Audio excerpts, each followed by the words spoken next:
Chapter 1441 Boundless Paragon 4. Immeasurable Tribulation. The human mind is interesting, isn't it? A mortal's mind can imagine anything. It can create gods and demons, create worlds, envision creation, death, and any concepts that govern reality. The difference between a mortal's mind and a cultivator is the former cannot manifest his mind into the real world, but the latter can. What are you getting at? The heart devil asked unwillingly. The key to becoming a paragon is an infinite mind with endless possibilities, but that is not enough, Wang Wei continued. This test is not just to prevent paragons from becoming bored and indifferent due to their infinite lifespan. No, this test is a means to teach them how to regulate their infinite minds by controlling their emotions. A paragon needs a sufficient mind state to control their boundless power, and this test's purpose is to achieve that mindset, Wang Wei said while looking at the heart devil. As for you? Your purpose is to distract me under the guise of tempering my Tao heart. But the truth of the matter is the longer I spend talking to you, the less likely I will realize this truth, and the harder it will be for me to escape. The heart devil was quiet for a few seconds before smiling. It was nice seeing you again. His body immediately started to dissipate. You too, Wang Wei nodded. Just so you know, it was not a guise. My existence is to temper you and misdirect your attention. That's good to hear, I guess, Wang Wei said as the last specks of the devil disappeared. An exit instantly manifested not far from within, and he entered it without hesitation. Wang Wei's mind became clearer than he had ever felt. Many of the previous emotions he was struggling with, like his loneliness, were now easier to manage. They were not gone but more bearable.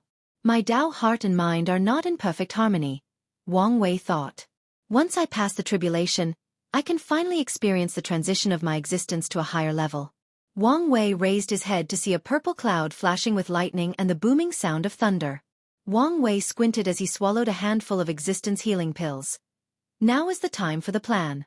The cloud had its own consciousness, so after realizing Wang Wei was an inextinguishable paragon, the clouds turned a shade darker. Boom! A bolt of lightning descended from the sky, and Wang Wei raised his right palm to block it. His entire right hand disappeared, but he remained calm. As expected, the attack potency has increased while still neglecting my will immortality. In other words, he will die like everyone else in the tribulation, and his willpower cannot provide him with immortality.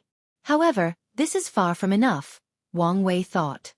He inhaled deeply before screaming, Grand Tao, is this the best you can do? How pathetic. The first rule of the immeasurable tribulation is never to antagonize the tribulation. Grand Tao will accept any provocation that the cultivator's state of mind has not met the standards to be a paragon and must be eradicated. Everyone knows that, and this thought has been deeply instilled in all the geniuses from top lineages. Yet, Wang Wei broke this rule. Could he be stupid, or has he gone mad? Come on. Haven't you always wanted to kill me? Well, I'm giving you the perfect excuse, Wang Wei continued, and with his words, the clouds swiftly turned dark red. Boom! A second bolt of lightning descended from the second, bringing the wrath of heaven. Divine punishment lightning is something that is common in the lower dimension, but heavenly Tao does not care much to use it in the upper dimension. However, it does not mean it does not exist. Wang Wei's tribulation is more than enough proof. His body and soul could not resist that single bolt as they were instantly annihilated. However, his disappearance did not leave his location devoid of any matter or signs of his existence.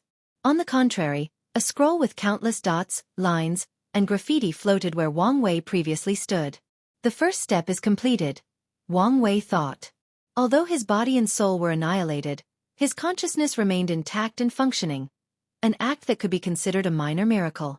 Boom! Boom! Boom! The heavens became enraged that the little worm was still alive and it unleashed devastating blows after another, trying to eradicate him. However, Wang Wei was prepared. When the first bolt hit, he used the technique he had already prepared to direct all its destructive power to the section of his existence that dictated his status as a fate seed. Wang Wei knew his power was not enough to free himself, and the longer he waited, the harder the process would become. So he took the risk to use Grand Tao's power to remove whatever shackles were placed on him. Lightnings after lightnings descended on Wang Wei, turning this room of the tower into quite a dreary atmosphere. Grand Tao hasn't decreased the strength of the tribulation nor stopped it. Meaning my bet is correct, it has to follow the rules. If Grand Tao was not a program with rules it must follow, it would have stopped Wang Wei from using its own power to free himself from restrictions that Grand Tao itself placed on him. However, this tribulation is far from enough, Wang Wei thought. His consciousness used a technique that condensed a projection of Wu Hong. What's more, this projection had her aura, and it was not the Wu Hong in the upper dimension but the one who already married Wang Wei. As expected, as soon as the cloud sensed the aura, they turned utterly black before blasting hundreds of lightning bolts at Wang Wei at once. Another unbreakable rule of the immeasurable tribulation is no outside help is permitted. Wang Wei broke this rule, and he did it with someone considered an anomaly in the entire chaos universe. Damn it, I should have raised my thunder Dao to a higher level before I did this. Wang Wei cursed as he tried to direct the thunder to a specific area of his existence. Unfortunately, thunder by nature is an uncontrollable force. His attempts were mostly futile as a significant portion of the power began ravaging the other parts of his existence. Luckily, the pills kept healing and protecting him. Wang Wei focused his attention on breaking the shackle. He had no hope of completely eradicating it now, but he needed to break a decent chunk of it. But the process was more challenging than he anticipated, and time was running out for him. If he continued like this, it was only a matter of time before his existence was completely shattered and he died, for real. At this rate, I'll die before I make a single dent in this restriction, Wang Wei thought. He needed to do something else as Grand Tao had already reached the limit of how much it could be angered. What else can I do? Yes, the Tribulation Tower. The tower could accelerate the speed of tribulation by slightly increasing the difficulty. Wang Wei immediately ordered the tower for his tribulation to end in 5 years, which was a crazy number considering Tian took over 200 years, and Kong took over 100 years. Participant Yin Yang Plum Blossom Daoist, we need to confirm again your desire to push your tribulation to such a limit. Are you another one of this trial's spirit? Well, forget about that for now. Yes, I'm sure. Do you understand the cons? Just do it. As you wish. A large chunk of Wang Wei's points disappeared, and the tower released an unknown power. Then, the dark cloud started releasing hundreds of thousands of bolts simultaneously. Wang Wei had to funnel the remaining healing pills, the holy dragon water, and he connected to the life tower. The combination of these three prevented his instant demise, so he took this opportunity to finish his task. Damn it, why is this thing so hard to remove? Wang Wei cursed.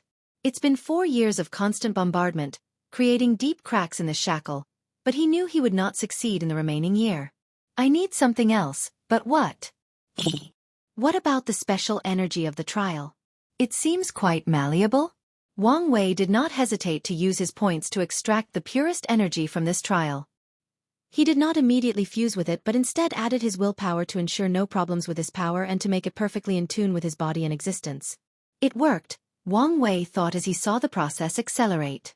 However, it seems I don't have enough points. With a quick calculation, he understood he did not have enough points for the remaining year of this tribulation. I guess that's the only thing I can do. Karma threads rushed out of the scroll, connecting to all the people in the trial with a deep connection to Wang Wei. I didn't want to do this, Wang Wei said through the connection, but I'm in a precarious situation and I need help. All of you are people who owe karma, and I've come to ask for recompensation by borrowing points from you. If you find any errors, ads pop up, ads redirect, broken links, non-standard content, etc., please let us know report so we can fix it as soon as possible. Chapter 1442 Boundless Paragon v. The final desperate counterattack, no problem, Ji Lanfeng said immediately, with no hesitation. He sent his points before asking, if you need more, I can go hunting. No need, Wang Wei answered. Take all my points, but I want to see you, Honghua said quickly. Can you ditch the Qin people watching you and meet privately? Wang Wei asked. I'll manage. Good. We got you, Monk and Dulgun said. This place is catered to Qi refiners, so most of my points are for the wife, and we have an excess. I know I could count on you too, Wang Wei replied after seeing how many points these two sent. However, considering Monk's strength, it was understandable, especially since he was ranked 6th on the leaderboard. Don't forget to pay me back. I'm poor, Hong Meiling complained, and Wang Wei just nodded. I was helping my disciples hunt to return the borrowed points. I guess you can have them, Emperor Kong added. Thanks. No problem. Are you all right? Su Shi asked. The aura of your tribulation has leaked from the tower, and it looks like punishment instead of a tribulation. Ill manage, Wang Wei replied succinctly, not explaining in detail what was happening to him. I've guarded Time Eater's seal, sacrificed my golden body of merit, and now, I'll hand over my points without asking for return. Is that enough to repay my debt? Aoshin asked. Fine by me, Wang Wei answered. Was this a fair trade? Probably not. The prosperity of the demon race in the lower race, which Wang Wei is primarily responsible for, is more valuable than any other favors Aoshin has done for Wang Wei. However, he would not lord over these favors over these people, or they would instead go to extreme lengths to cut off the karma between him. Met too. I want to pay my debt with these points, Yidashu added. Keep dreaming, Wang Wei burst his bubble. Forget it, but Wang Wei boy, you owe me a good fight, the Monkey King said. Come find me after you become a paragon. The other members of the Sword League path have also offered you their points, Jian Wushuang replied. Appreciate it. His Majesty the Heavenly Emperor, no need to return them, but our karma ends here, the Golden Sword Emperor said.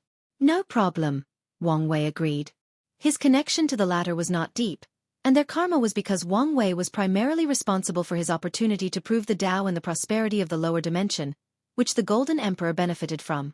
Everyone involved provided their points, but many complained or tried to bargain to offset their karma. Wang Wei accepted some people, but others were refused since this was not nearly enough for all the things he had done for them. Finally, Wang Wei's point reached a terrifying level. Excellent, he thought before exchanging for more energy to pump into his fate seed characteristic. 6 months soon passed of the remaining year, and Wang Wei was on the verge of success. Unfortunately for him, Grand Tao thought this was the best time to up its effort to eradicate him through this tribulation. The dark clouds stopped bombarding him with lightning, and condensed into a humanoid lightning entity with an aura of pure destruction. The terrifying creature did not hesitate before rushing toward the golden scroll to tear it apart with its hands. Wang Wei reacted swiftly by activating his awakening to summon his 11 fate palaces, placing them in a defensive formation. However, after one attack, he knew that this formation would not survive a second. Things are getting a little out of hand, Wang Wei thought before he summoned Red Mask to control the formation, ensuring he was no longer distracted and that she could bring out all its power. Wang Wei's Swift proved to be the correct one as it bought him a few more days. But Grand Tao also displayed its impatience by condensing 2 more humanoid lightning. Damn this bastard, Wang Wei complained. He was so close, but this bastard seemed determined to kill him at all costs. Wang Wei opened his Grand Mist world, summoning all the creation life forms under his control. Red Mask arranged these people at their posts to boost the Fate Palace array. The 3 humanoid lightning bombarded the scroll with all kinds of attacks, but the 11 palaces stood between them and their target. Then, a 4th creature appeared. Wang Wei did not wait for the creature to fully condense before immediately sacrificing his Grand Mist world to boost the formation. His action brought him more time, but Wang Wei was not happy yet as he sensed a 5th creature brewing in the clouds. Something is wrong, Wang Wei analyzed. The time it took to create these creatures is too long, especially the 5th one. I thought this bastard was slowly giving me hope before annihilating me, but it seems something more is at play. He did not know what the bastard Grand Tao was planning, but he was already in the highest alert mode. Wang Wei also took this opportunity to accelerate his progress. His deductions soon proved to be correct. The tower's atmosphere drastically changed as soon as the 5th creature appeared. The others stopped attacking before getting into a formation with 1 creature in the front and 4 in the back. The lightning creatures in the back raised their hands to condense 4 characters: creation, destruction, chaos, and fate. The creature at the forefront of the formation then raised its hand to condense the last character: destruction. The other 4 characters turned into a bright light that fused with the destruction character, which in turn transformed into this black-red lightning bolt. This mother asterisk. Wang Wei cursed while simultaneously taking defensive measures. He summoned his nothingness wheel to form a 2nd layer of protection below the 11 Fate Palace array, with the power of nothingness. He created a 3rd layer of protection with 13 Paragon artifacts that he changed into defensive artifacts with his purpose manipulation technique. The fourth layer was from the Origin Seal continent. Wang Wei summoned the projection of the artificial river of fate, river of time, etc., that his wife created. No, this is not enough, Wang Wei thought as his senses still warned him of imminent death. He looked at his fate palaces, and with a thought, the 12th palace is condensed. Wang Wei was technically a pseudo-paragon, meaning the last one was only waiting for the final transformation. With the subtle manipulation of his existence, he forced his Dao body to evolve in advance by providing it with energy from the tower. The 11 Fate Palaces array turned into the 12 Fate Palaces array, bolstering the first layer defense, but Wang Wei still did not feel safe. In my name as the Wang clan's patriarch, I summon our clan's Qi Luck dragon to protect me. A projection of a multicolored dragon materialized in this space, forming the 5th layer of protection. 3 crowns appeared underneath the dragon, symbolizing Wang Wei's status as a 3-realm emperor. The crown drew power from the underworld, the laws that govern the eternal Ascension's world lower dimension, and the prosperity of the people. Under normal circumstances, this 6th layer of protection should have been extremely weak. However, Wang Wei was banking on the fact his grandmother was a Yama king and would provide the power for the Earth Emperor crown, and since he was Heavenly Taoist darling, it would provide the power for the other 2 crowns. His bet was correct. However, Wang Wei still did not feel safe, so he added a 7th layer. His future wife had her own energy vault located in the source Qi space, and she granted him access to it in an emergency. It was hard to access under the lock, but that was no longer an issue. So, an ocean of energy or Qi formed the last protective layer. Boom! The lightning bolt, which was the embodiment of the ultimate form of destruction, descended from the heavens, bringing with it Grand Tao's supreme wrath. It plowed through these defensive layers like a hot knife cutting through butter. The entire tower trembled, and in a secret location, countless spirits, including Sir Lu, worked tirelessly to prevent that attack from destroying it and affecting the rest of the trial. The light and destruction sound of thunder slowly abated, leaving this vast emptiness even more desolate. Everything seemed over. But was it the end? Is Wang Wei dead? Maybe he survived and had a chance at reincarnation? Is this the end of the journey or another start? Swish! A torn scroll releasing glowing golden lights appeared in the depth of this space. It suddenly turned into a figure with black blood flowing from all his orifices. "I'm the victor," Wang Wei announced. "And I've taken one major step to my freedom." He not only survived but used that powerful lightning bolt to destroy a big chunk from his fate seed status. The chunk was larger than predicted, which was great news for him. "The bad news is my existence is beyond the simple description of injured," Wang Wei uttered as he wiped the blood from his nose, but that did not stop it.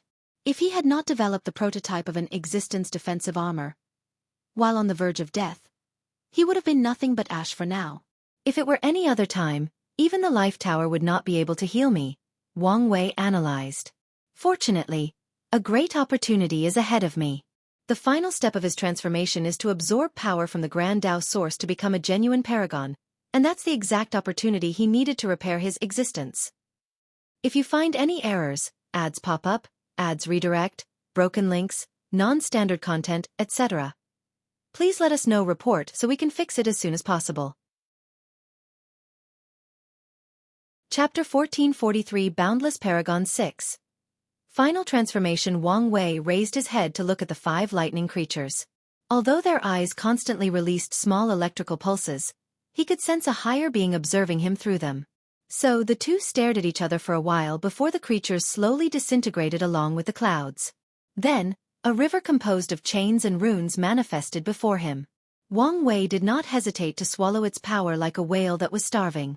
With its power, he started existence reconstruction on himself. The destroyed scroll rapidly repaired itself, along with its content. However, Wang Wei was siphoning an ungodly amount of power from the source. Someone with his deep foundation was already destined to absorb significantly more energy for his transformation, but in his current situation, he was absorbing 10,000 times the normal amount, if not more. And it would have been more if Grand Tao did not warn Wang Wei when he tried to cheat and add more things that were not there to his existence. Another good news is Wang Wei almost completed his existence armor, due to the detailed manipulation of his existence during the reconstruction process. He has classified existence armor as a pseudo-transcendent technique, just like the blueprint. He theorized manipulation and confrontation of existence are the essence of transcendent battles.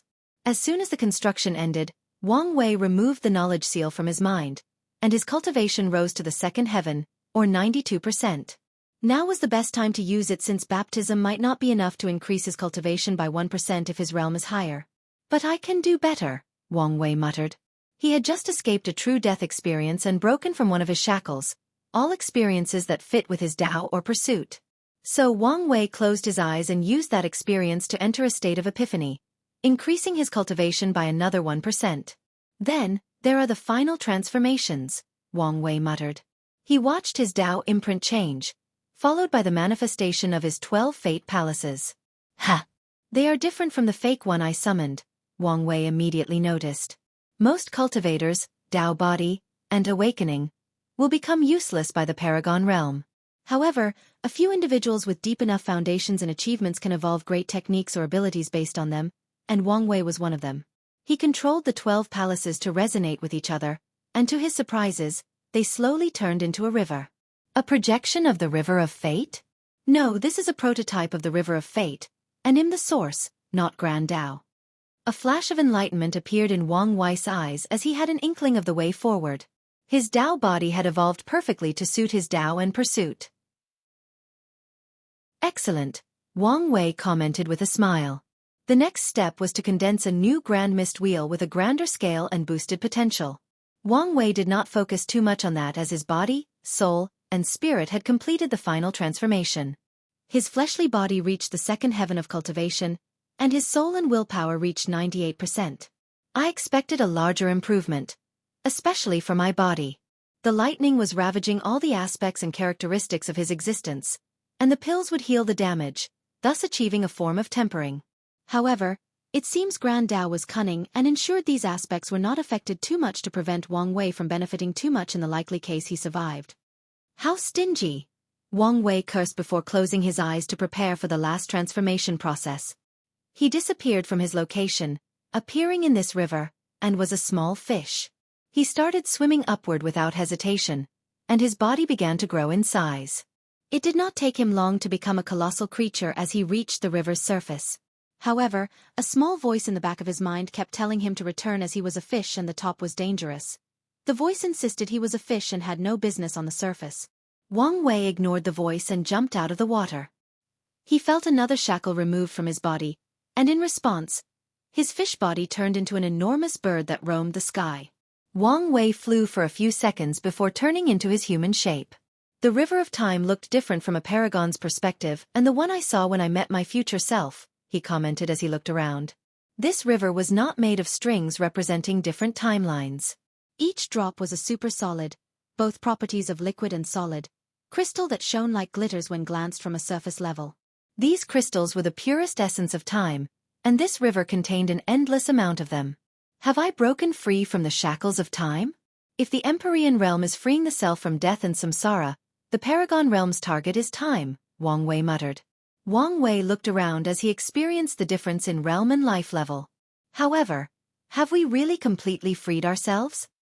His gaze peered in the distance. He now could distinguish between the lower end of the river and the upper end. The lower end led to all past and present, and the upper end led to the future. However, the upper stream was blurry and chaotic to him. What about the infinite trichiliocosm, Wang Wei muttered, and his perspective changed.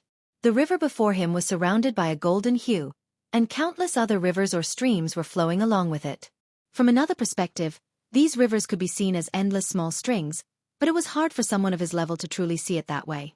That golden hue should be the symbol and protection of the primordial timeline, Wang Wei realized.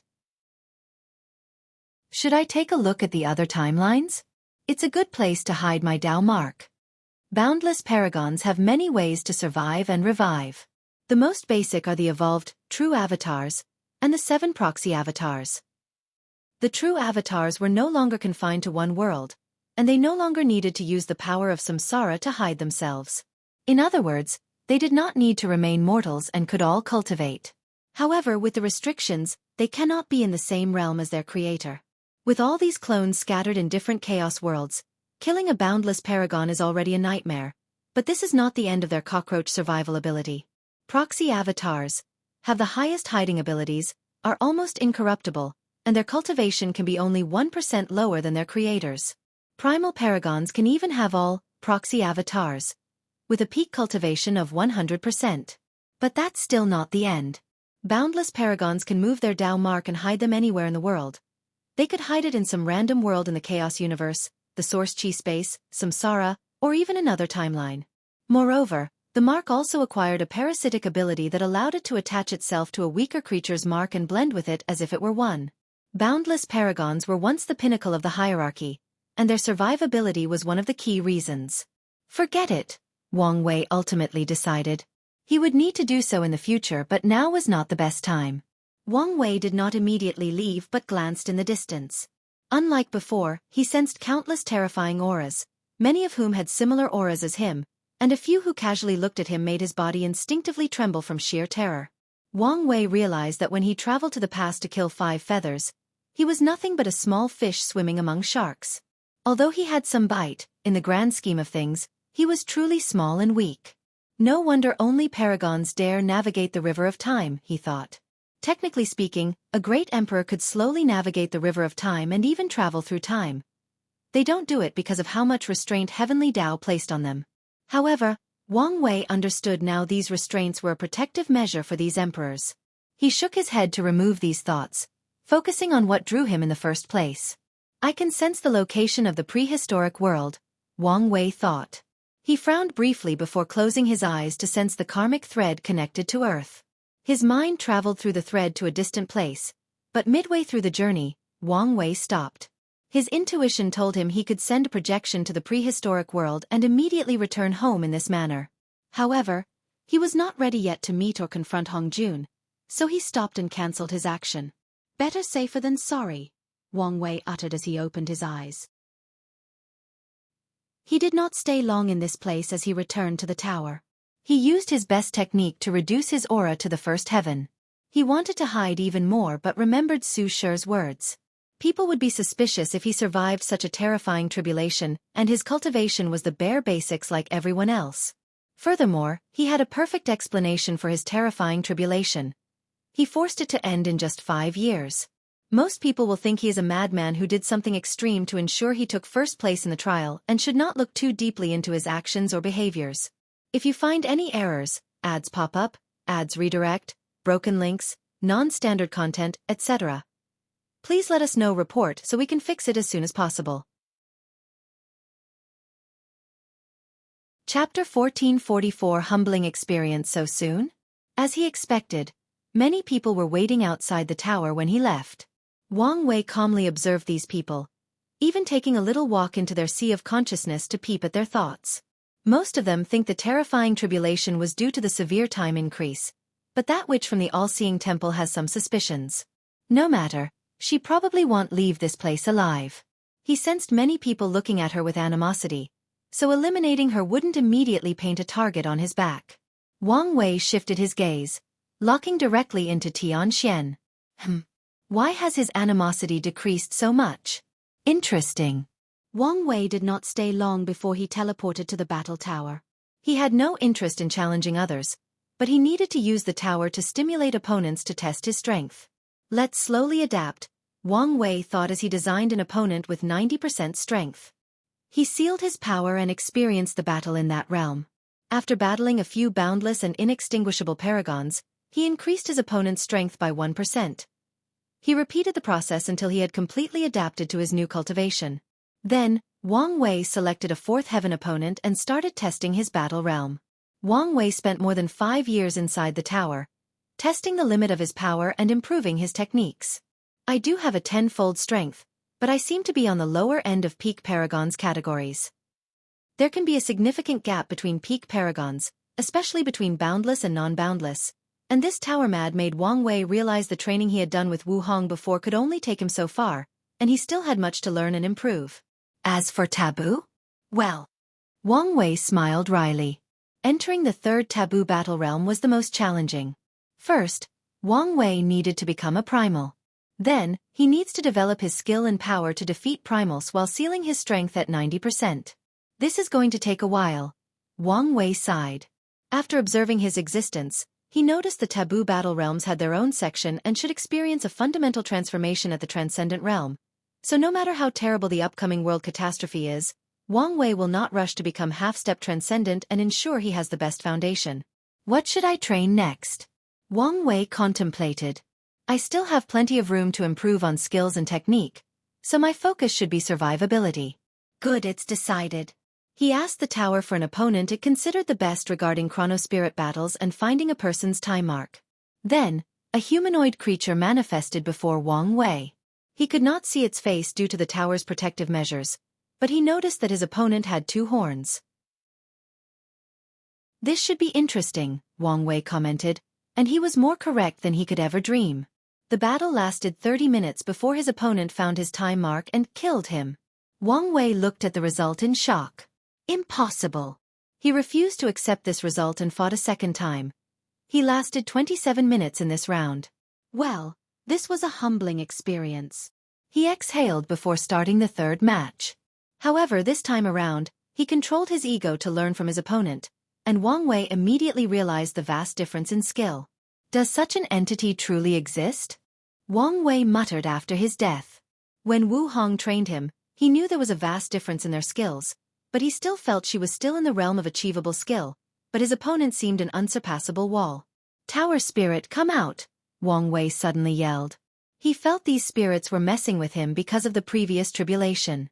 A small spirit wearing black armor with spikes from head to toe appeared before him. Honorable participant, what can I do for you? What's with him? Wang Wei asked directly. Is there an issue? The battle spirit asked. Why is he so skilled? You asked for the best, didn't you? Yes, and Wang Wei asked. That's what we gave you. You're telling me such a skilled individual exists? Haven't you heard of the absolute killer? That explains your surprise. Wang Wei's lips twitched when the spirit did not explain further. Who is the absolute killer? He's a powerful cultivator that existed during the Soul Age, the battle spirit explained, said to be able to find a person's time mark with a glance. You are pretty capable for lasting 30 minutes despite having just entered this realm. Wang Wei squinted. And he's just a paragon? Of course. Is he alive? Wang Wei asked, slightly intrigued. You really don't know anything, huh? The battle spirit looked at him strangely. Everyone knows the absolute killer created a reign of terror as he cut down countless boundless paragons and primals like they were meat on a cutting board. He almost killed the Ji clan ancestor in one of his most famous battles. Ji clan ancestor? As in, the founder of the Heart Desire Palace? The one and only, the battle spirit nodded. What happened next? The absolute killer was eventually acknowledged as the strongest paragon in the Chaos universe, the spirit responded before shaking his head. It seems his fate was ultimately quite dire. Hubris is one of the greatest flaws of men, no matter how powerful they are, the battle spirit sighed. The bastard was unsatisfied with being the strongest paragon and thought he was the strongest. So, he challenged the primeval body mansion. Wang Wei squinted. In the lower dimension, Wu Hong warned him of 2 factions. The Heart Desire Palace and the most powerful of them all, the primeval body mansion. She did not say much, just warning him to always be careful when dealing with them until he reached the true pinnacle of the Chaos universe. Recently, after he spoke with Yuan, Wang Wei decided the primeval body mansion was probably the lineage left over by the body-refining true transcendent that ended the Ascension age. So, he's dead. No one can say for sure since he's still remembered, but that doesn't mean much for beings on that level, the battle spirit shrugged. However, he was never seen in the universe since that day. I see, Wang Wei nodded. Does anyone know why he was so capable? Not really. Some say he was a special time race. Others believe he had a unique treasure, but the majority believe he was that skilled. If he is that skilled, he might have acquired or developed a pseudo-transcendent technique like I did, Wang Wei analyzed. Well, thank you for answering my question. Wang Wei saluted politely. Now that he knew this was not a joke, this ultimate killer became someone he must overcome. No problem, but it's time for you to leave. What do you mean? You're running out of points. What? Wang Wei checked, and his face turned ugly. I thought the battle tower was free. Under normal circumstances, but you ask for the best training partner, so we must charge you. Although his face was hidden, anyone could tell this battle spirit was putting on a fake expression of confusion. Wang Wei stared at him, knowing he had been scammed. However, he did not say anything else and left. Swish! Sir Lu appeared in the tower. Was this really wise? He's basically this trial's victor, so we can only do this if we want him to stay longer and use more points. The situation is already complicated as is. Do we really want to make more enemies? Sir Lu sighed. This cannot be considered making enemies. It is just a small confrontation that we can make up to him if necessary, the battle spirit responded. I hope we don't regret this decision, Sir Lu said before disappearing. An irresistible bait. Huh? Wang Wei thought. He had to admit he could not stop using the battle tower. His pride or the idea that someone was skilled enough to kill him in less than an honor will not accept his current skill level. So no matter what, he must use the tower to improve. However, I'm the one who cons other people. Not the other way around. A glint flashed in his eyes as he flew to his mountain. As soon as he arrived, the first thing he did was open a portal to another dimension with a black cocoon at the center. The cocoon was releasing an intense aura, but it kept fluctuating, a sign of someone undergoing a transformation. It should take a while before Red Mask is done, he thought. During the tribulation, he sent a small piece of her soul to the tower at the last minute. And now that he had become a paragon, she too would transition into one due to the Lord Shadow technique. However, she was severely injured and needed more time to heal and transform. It's a shame I've lost my hunting companion since I have such a massive debt, but it couldn't be helped, Wang Wei muttered. If you find any errors, ads pop up, ads redirect, broken links, non-standard content, etc., please let us know. Report so we can fix it as soon as possible. Chapter 1445. Why is the past so important? Wang Wei did not rush to start hunting. Instead, he took the time for a few small tasks that required his attention. First, he had to recreate the lives of his Grand Mist world and set up training for them to ensure they could pass the Tier 12 creation tribulation. Once that was dealt with, he recondensed his nothingness wheel. The thing was technically useless to him since he no longer needed it for the Empyrean Taboo battle realm. However, Wang Wei's body refining also required the power of nothingness, and this wheel would become applicable. The amount of nothingness power that my bloodline can absorb is no longer on par for my needs, Wang Wei analyzed. So, it's probably best to fuse the wheel into my blood, turning it into an ability. Since he had a plan, Wang Wei did not hesitate and took action. The process was smooth, with no interruption or trouble.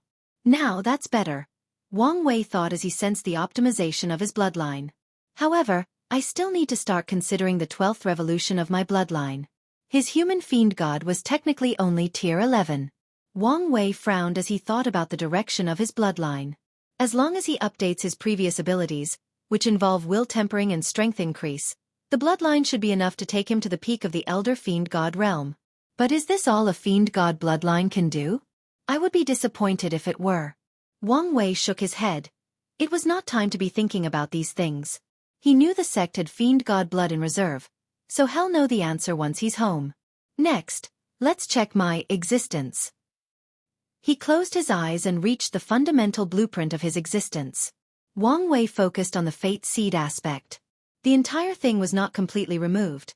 After all, this was something that Grand Tao planted on him probably during his birth/creation on Earth, so he did not expect to remove all of it when he was just a small and weak paragon. Regardless, this tribulation allowed him to take a major step toward his freedom. The fact that he could break such a good portion while in the Paragon realm meant subsequent removal would become 1,000 times easier, and not just because his cultivation would be higher. The question is, what immediate effect will this thing have on me? Wang Wei thought as he sensed the changes to his existence due to the Fate Seed status. My affinity with Fate Tao has decreased by at least 15%. Wang Wei could say few people were as compatible with their Taoists as him. He even created countless physiques and fused them to ensure maximum affinity. But now, this was no longer the case. That's not an issue, Wang Wei thought calmly. A maximum with a Tao has its perks but also its downfall, primarily that his affinity with other Taoists was reduced. The previous maximum affinity meant I had a lower affinity with Taoists involving free will, independence, or choice. Now that it's no longer the case, I can make better improvements to my Freedom Dao. Wang Wei hasn't used his Freedom Dao much in combat since he took it from Zhan Chao, but this situation could be the start. Let's see what else. He observed and sensed the changes in his existence. My destiny is no longer full of ups and downs, Wang Wei thought excitedly. Trouble was drawn to him harder than magnets, and he had deduced two primary reasons that were interconnected. Fate wanted to mold him into the perfect inheritor to take the Fate Cardinal's place, so it threw challenge after challenge at him as a training method. Meanwhile, his future self was doing the same to ensure he grew up to be that version of the future and escape all the shackles on him.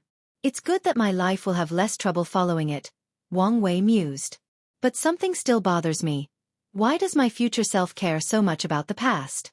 Shouldn't someone in his life have already transcended the shackles of time and space? If someone has transcended time, then two things should become true. First, their past is locked, and no one can change or affect it. Second, which is the most likely scenario, their past is irrelevant to them. They are beings whose past, present, or future events cannot influence them. So, even if someone traveled to the past and killed young Wang Wei, future Wang Wei would be completely fine and not affected in any manner. Could there be some rules in this chaos universe that limit transcendent on that level? Or is something like people on the same level can influence each other's past? Wang Wei frowned. These explanations made sense logically, but his intuition told him some unknown shenanigans he was unaware of were happening. I should put this on the list of things to investigate, he concluded before opening his eyes. Now that he knew his life would be more peaceful, he was more confident in his plan to be more low-key and move from the shadows. It's also about time I dealt with that thing, Wang Wei thought as he sensed the countless memories sealed in his mind, along with the horrifying amount of negative karma. Unfortunately, this task required time, so he'd have to wait until the lock was gone and he had more opportunities for leisure activities. All right, hunting time, Wang Wei said as he stood up, ready to repay his debt. However, he suddenly sensed something and waved his hand to manifest 3 crowns. Then, these symbols of powers trembled before condensing the projection of an elegant and dignified figure. Interesting. Using your human and heavenly emperor position to communicate with me secretly. That's quite ingenious. These damn Qin people are stuck to me like leeches, Honghua cursed. She had a simple black robe on with dragon designs on her cuffs. Her attire was nothing compared to her former majestic emperor robes, but her demeanor still remained majestic. I had to find a way to contact you in secret. Well, adversity and stress is a good way to force creativity, Wang Wei commented. Cultivators are a group of people that are most dangerous when they are desperate. I'm guessing you're here for your rescue. That's right, Honghua nodded. You're the only person who can help me. Wang Wei pondered. When I negotiated with the Qin court, they were very confident you could not escape their grace. These people know my strength and what I'm capable of, but yet, they did not seem to fear that I would kill all your guards and take you away. What is the source of their confidence? They probably did something to me. Not long ago they knocked me out, but when I woke up, I couldn't detect anything wrong with my body or soul, Honghua explained with gritted teeth. I see. In that case, let's check your body, Wang Wei nodded as he pointed his finger to her forehead. He found the karma thread between the projection and the real body and used it to spy on the real Honghua. You're right. They did leave something in you. What did they do? She immediately asked. It's both a tracking mark and a potent void-breaking talisman that could probably ignore 999% of spatial restrictions in the world, Wang Wei said, and the only reason he did not say 100% was because he did not like to deal in absolutes. Can you take it out? Honghua asked, almost pleading. The bad news is probably not, Wang Wei said seriously. What? This mark is placed on your existence, and more importantly, it involves the power of transcendence? Transcendence? Honghua asked in confusion. The 2 suns. Exactly. Her face instantly paled. However, she immediately took a deep breath to calm down. You said bad news, implying there is some good news. Wang Wei secretly praised her for regaining her composure so soon. Yes, there is some good news. The people who put the mark were essentially controlling a power beyond their means or understanding, leaving many flaws that can be exploited. Honghua frowned. I'm confused. Can you or can you not save me? I can't save you, Wang Wei shook his head. He could barely control his existence, let alone others. There was a reason he had to allow the tribulation to completely wipe out his body and soul so that he could revert to that scroll state and control his existence. And honestly speaking, if not for his experience during the Perfect Foundation establishment, his plan would not have worked. Hongwa was about to be disappointed when he heard Wang Wei's following words. "I can't help you, but you can help yourself." "How?" she immediately asked. "Here is what you can do," Wang Wei uttered before explaining his plan. "Isn't this too dangerous?" Hongwa hesitated. "Your situation requires this level of risk." "Fine, I'll do it." "I thought you would think about it more," Wang Wei replied, not hiding his surprise. "I can't stay in that damn place anymore," Hongwa said with gritted teeth. "If you find any errors, ads pop up, ads redirect, broken links, non-standard content, etc., please let us know report so we can fix it as soon as possible." Chapter 1446. Ying Zhang's threat. Wang Wei looked at her strangely. "They didn't, inhumanely torture you, did they?" He had to ask due to how much hatred she displayed toward the Qin people. "Inhuman torture? Oh, thank heavens no," Hongwa responded swiftly. "They just restricted my freedom and tried to influence me to marry their stupid and ugly-looking prince." "That's good to hear, but you should be careful nonetheless," Wang Wei answered before summoning a scroll and started writing using the Dao text. It took him a few minutes before handing it to her. "This technique is the final key," Wang Wei explained. Although he couldn't directly help her control her existence, he could create a way for her to do so passively by subtly manipulating her acupoints, soul, and body. "Thank you. Do you have a void-breaking talisman potent enough for the plan?" No," Hongwa admitted in embarrassment. Wang Wei did not say anything else and granted her one. She sighed. "Once again, words cannot express the level of gratitude I am indebted to you." "No problem," Wang Wei answered casually. "Your wife is safe with me for now, and you can pick her up if you successfully gain your freedom. Before that, I wish you good fortune." Hongwa bowed politely before her projection dissipated, leaving Wang Wei in deep thought. How did Ying Zhang get his hands on transcendent power? Is it some kind of artifact or a source of power? More importantly, did he get it before or after the ultimate taboo? Wang Wei entered his state of deduction, trying to piece the puzzle from threads of information. Hongwa said they only recently placed the mark on her, meaning it's possible Ying Zhang shared this power with his court after our confrontation at the Great Chu Court. He couldn't possibly have done it before since he was hiding in limbo, and Supreme Unity had his eyes on him. However, after Mithraea blessed these people, they could remain invisible to Supreme Unity's eyes. However, is transcendent power so easily controlled? The time between the Great Chu event and the trial was too short for these people to have created a method to utilize the power of transcendence, unless they had someone whose talent was on par with mine and used an extreme method like the mind dilation pill. Wang Wei frowned. The possibility of that being the case was low, so he had to consider another possibility. Ying Zhang had it before the ultimate taboo. But if that's true, why did no one know about it before? Ying Zhang is capable enough to hide from his peers in the Golden Generation, but Supreme Unity and Mithraea would have sniffed it out.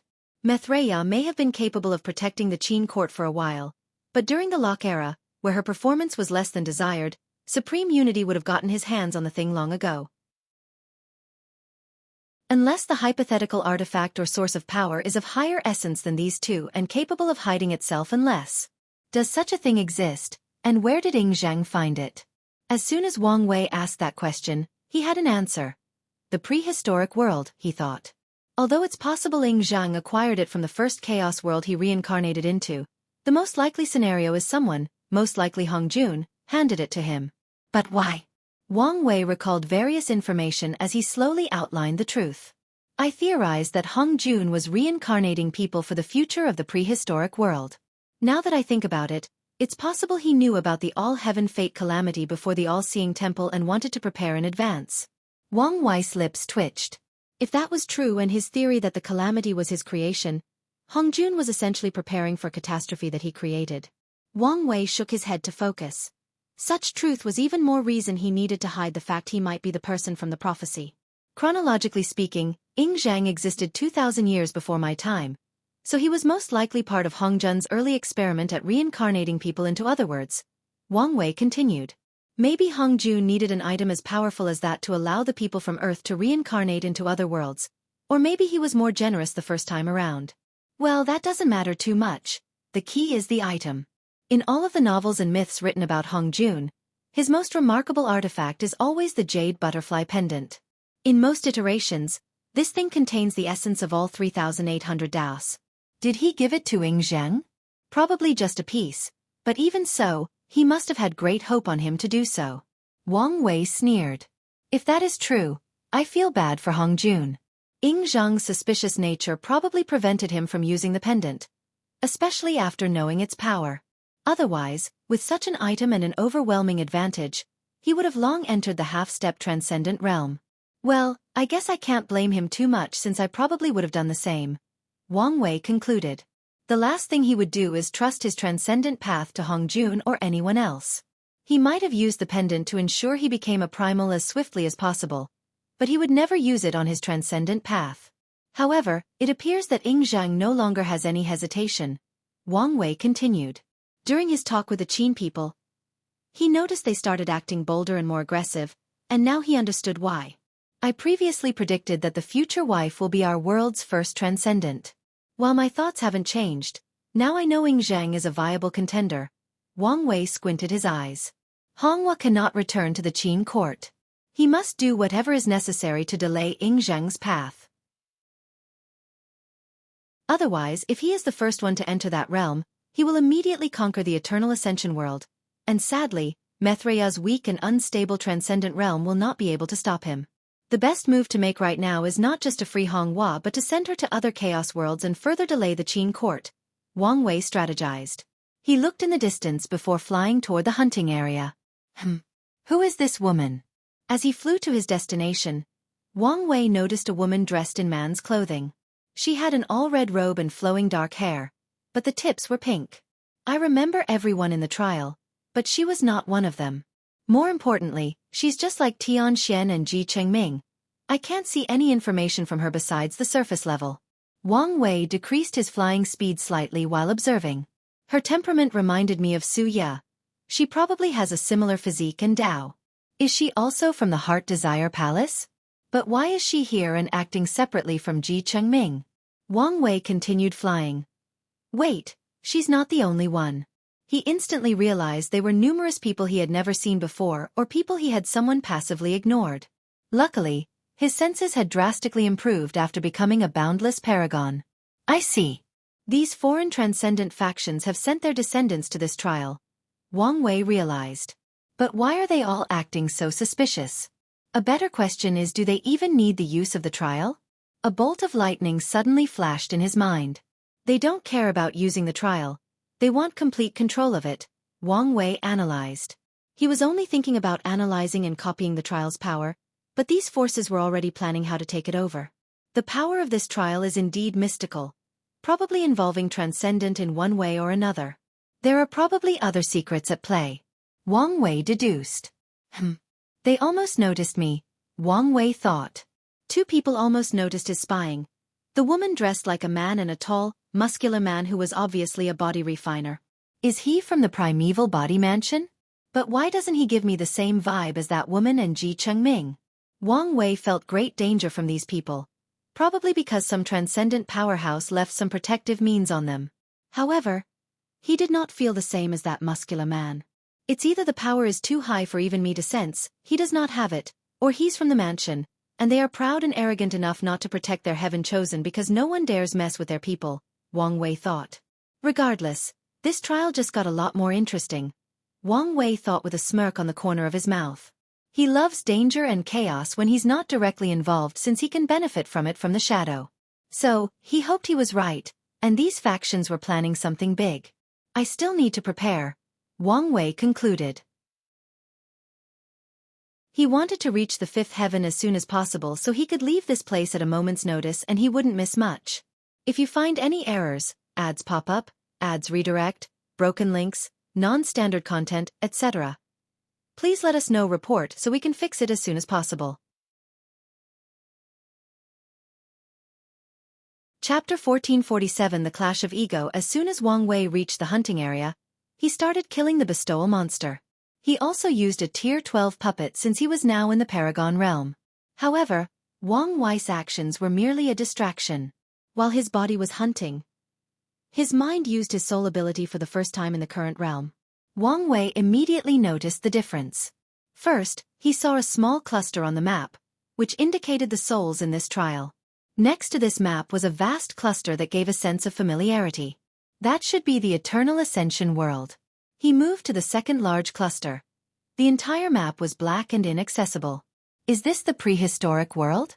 So, the soul network has expanded to a scale on par with the Chaos universe but focusing on the karma connected to me? Wang Wei was immediately excited by this promise and kept changing the following map. He saw an enormous map formed from numerous clusters combined. Is this a chaos world that combines numerous worlds? But what's my relationship with this place? An idea suddenly flashed in his mind. Is this where Wang Ju reincarnated? Wang Wei immediately closed his eyes and tried to access the souls in these worlds.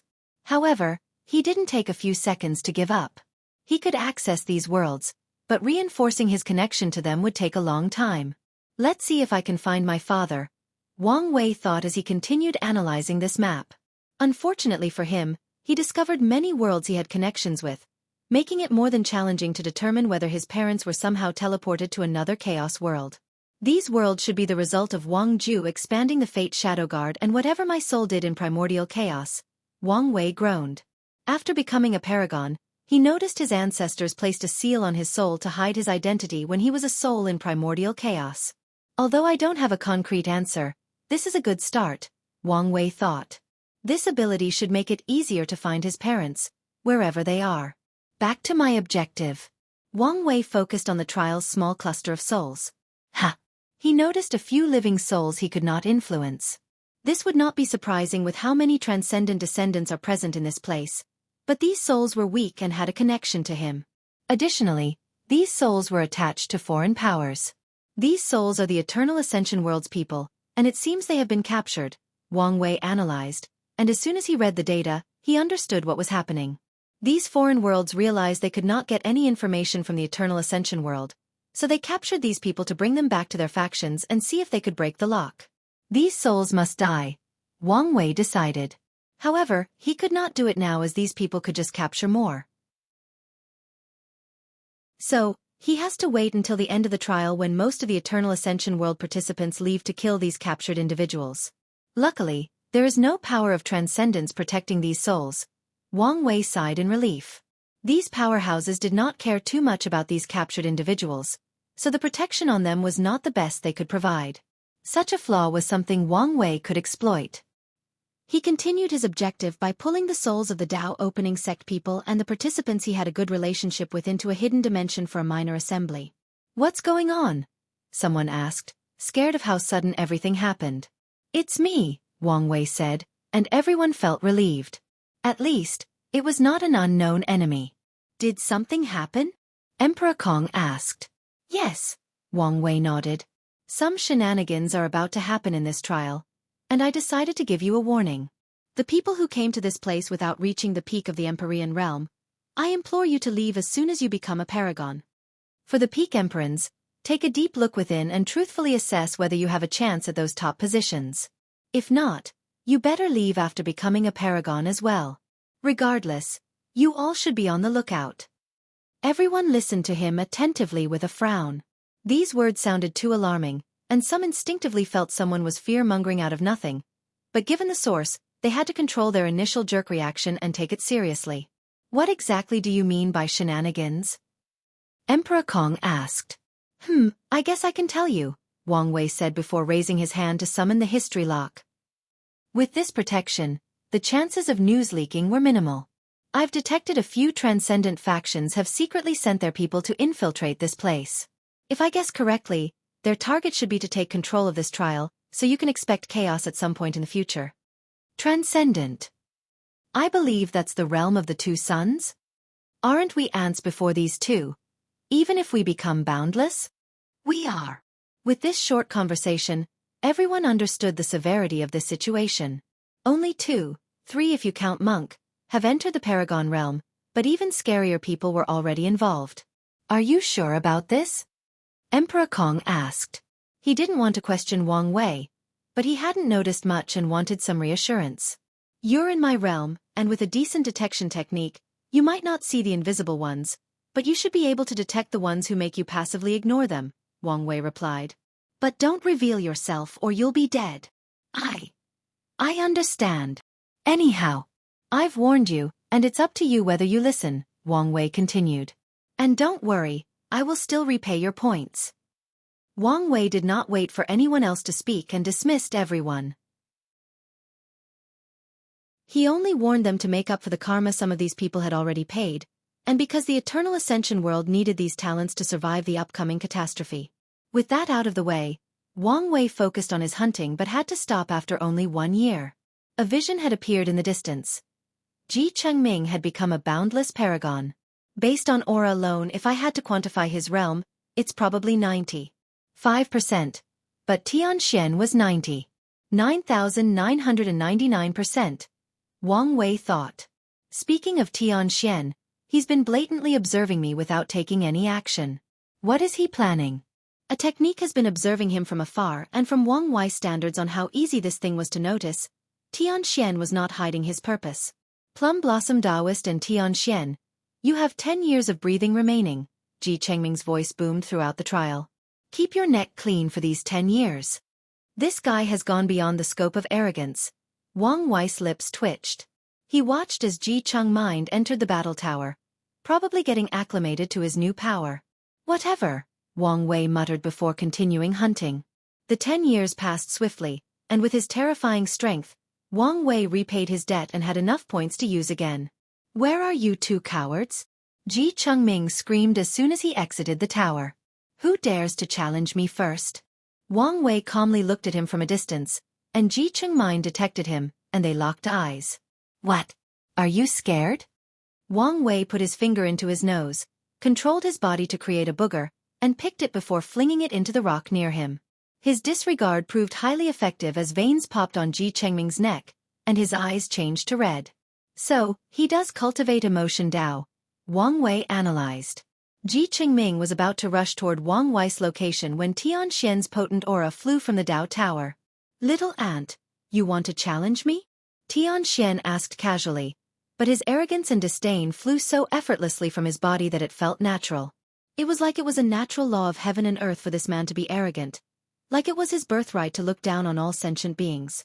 Interesting, Chengming said with a grin. The veins in his neck were gone, but the redness in his eyes intensified. Anyone who knew him understood his rage had reached such a level that it had transformed into this cold wrath. Someone dares to be more arrogant than me, Chengming said. Do you dare fight in a life-and-death battle in the tower? I don't care if you want to experience your funeral so soon, Xianxia calmly responded. But I won't fight you for a stupid thing like pride. So wager all your points. And please don't tell me you're broke. The void around Chengming twisted briefly before returning to calm. He waved his hand to send a talisman, and a few seconds later, he received a batch of points. I will enjoy destroying that beautiful face of yours. It's okay. You won't be the first ugly man who tried. Immune to your kind's jealousy, Xianxia countered. Damn, Wang Wei thought. Who knew he had a mouth on him? If you find any errors, ads pop up, ads redirect, broken links, non-standard content, etc., please let us know. Report so we can fix it as soon as possible. Chapter 1448 Xianxia vs. Chengming. As soon as they entered the tower, Sir Lu appeared between them. Do you guys understand the rules? You have chosen a life and death battle, meaning no outside interference until one person dies. We know, Chengming said coldly. No, you don't understand. If someone loses, the tower will be responsible for annihilating the loser, whether they are a boundless paragon or not. That's what you are agreeing to. Xianxia and Chengming frowned as they understood the implications. Their kind was not easy to kill, so their current animosity might be resolved when they realized the difficulty of killing each other. But under the trial's rules, this was a true life and death battle. That's fine by me, Xianxia said first. I am no coward, Chengming replied, still prideful and confident. Good, Sir Lu nodded with a smile. Since they know the rules and agree, No one can complain to them afterward. According to the trial's rules, your battle will be exhibited to other participants at a price. 80% of the proceeds will go to the victor, and the rest to us. Is that understood? Stop wasting time. Don't rush me, Sir Lu complained. One last thing. Do you want to choose an environment for this battle or fight in the void? If this loser needs to choose an environment to give himself an advantage, I don't mind, Xianxia said casually. The void is fine, Chengming replied. Anyway, everything will be destroyed, and unlike what his bastard of an opponent suggested, he did not need an advantage. Then let this fight begin, Sir Lu announced. The people outside had already paid an exorbitant price for this fight, and through their token, they could watch it as if they were next to the fighters. As soon as Sir Lu uttered these words, Tian and Chengming started the fight with an aura clash. Tian's cultivation has reached the first heaven, Wang Wei immediately noticed, but that was the least of his surprise. That aura. He's a Dao overlord. His aura was not of someone who used an outlaw Dao but was granted an exception by Grand Dao, but that of someone who passed the outlaw trial. Well, it makes sense. If Grand Dao wanted someone to stop me, it has to be someone who can match me physically and intellectually. Wang Wei analyzed calmly as he continued watching this battle. The two participants started stacking their strength, and in a few seconds, they both reached eightfold of the battle realm. As expected, this Chengming is not simple, Wang Wei thought. Tian's cultivation was higher than the latter, but Chengming's battle realm reached the same level. More importantly, Wang Wei discovered one of the techniques the latter used for stacking involved obsession, and it was more refined than Su Shi's or his technique. Swish! The two teleported toward each other and punched forward. The energy wave created by their clash would have devastated worlds if not for their current environment, but no one cared about that. In this clash, Tian remained in place while Chengming flew back a few meters. I forgot you people are a bunch of savage gorillas who value your flesh over your soul, Chengming sneered before using another technique. Spirit Essence Harmony. His powerful soul resonated with his body, fueling its ascension. So, in a matter of seconds, Chengming's weak, fleshly body reached the level of inextinguishable paragons. Your clan still hasn't figured out the importance of the body? No wonder your founder failed. You take that back. Did I say something wrong? It's not my fault if you people inherited his stupidity, Tian responded calmly. It did not help that he said these words with such a handsome face and an aura that his words were the laws or truths of heaven and earth. This guy is not stupid, so why is he antagonizing the Heart Desire Palace to such an extent? Is he really that confident about Grand Dao's protection? Wang Wei thought. His senses have already detected that the woman dressed in men's clothing was looking at Tian with intense killing intent after what he said. Good. Chengming repeated thrice. You dare insult my ancestor? Good. My name will no longer be Ji if I don't eradicate you from this mortal coil. Horror-souled Chengming used his unique soul and emotion Dao to artificially create a soul creature, and as soon as the thing appeared, everyone, including Wang Wei, was shocked. The creature was humanoid with an octopus head and red eyes. However, its appearance was not the shocking aspect, but its presence. Anyone who laid eyes on this creature felt an overwhelming sense of dread and horror that rapidly consumed their souls. Luckily, the trial activated their protection mechanism, or most of these participants would have become mad and killed themselves. That's Cthulhu, Wang Wei thought. The Heart Desire Palace must have studied Cthulhu's body to create this technique. Wang Wei has theorized the creature in the abyss was nothing but a projection or a follower of the real Cthulhu. Now, he had further proof for his theory. This revelation has so many implications, Wang Wei thought as he focused on Tian. The latter's body was releasing an aura of revolt and disgust. It appeared that the horror creature summoned was the vilest and most disgusting thing between heaven and earth. These emotions are not from him, but his status as Grand Dao's son/vessel, Wang Wei analyzed. My conjecture was correct. Cthulhu did not originate from this chaos universe but was an intruder from Hongming or another chaos universe. That's why Grand Dao finds it so revolting. It represents the fact this universe has been invaded and contaminated by foreign entities. Wang Wei squinted his eyes.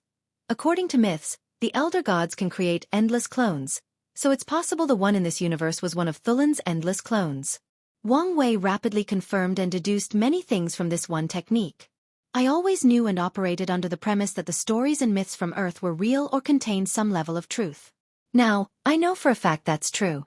This anomaly explains why Grand Dao is so interested in that world. But what is that so? Grand Dao is obviously not responsible for the uniqueness of Earth. Otherwise, he wouldn't need to summon a fate seed from there to enact Earth's ideas for the development of the Chaos Universe.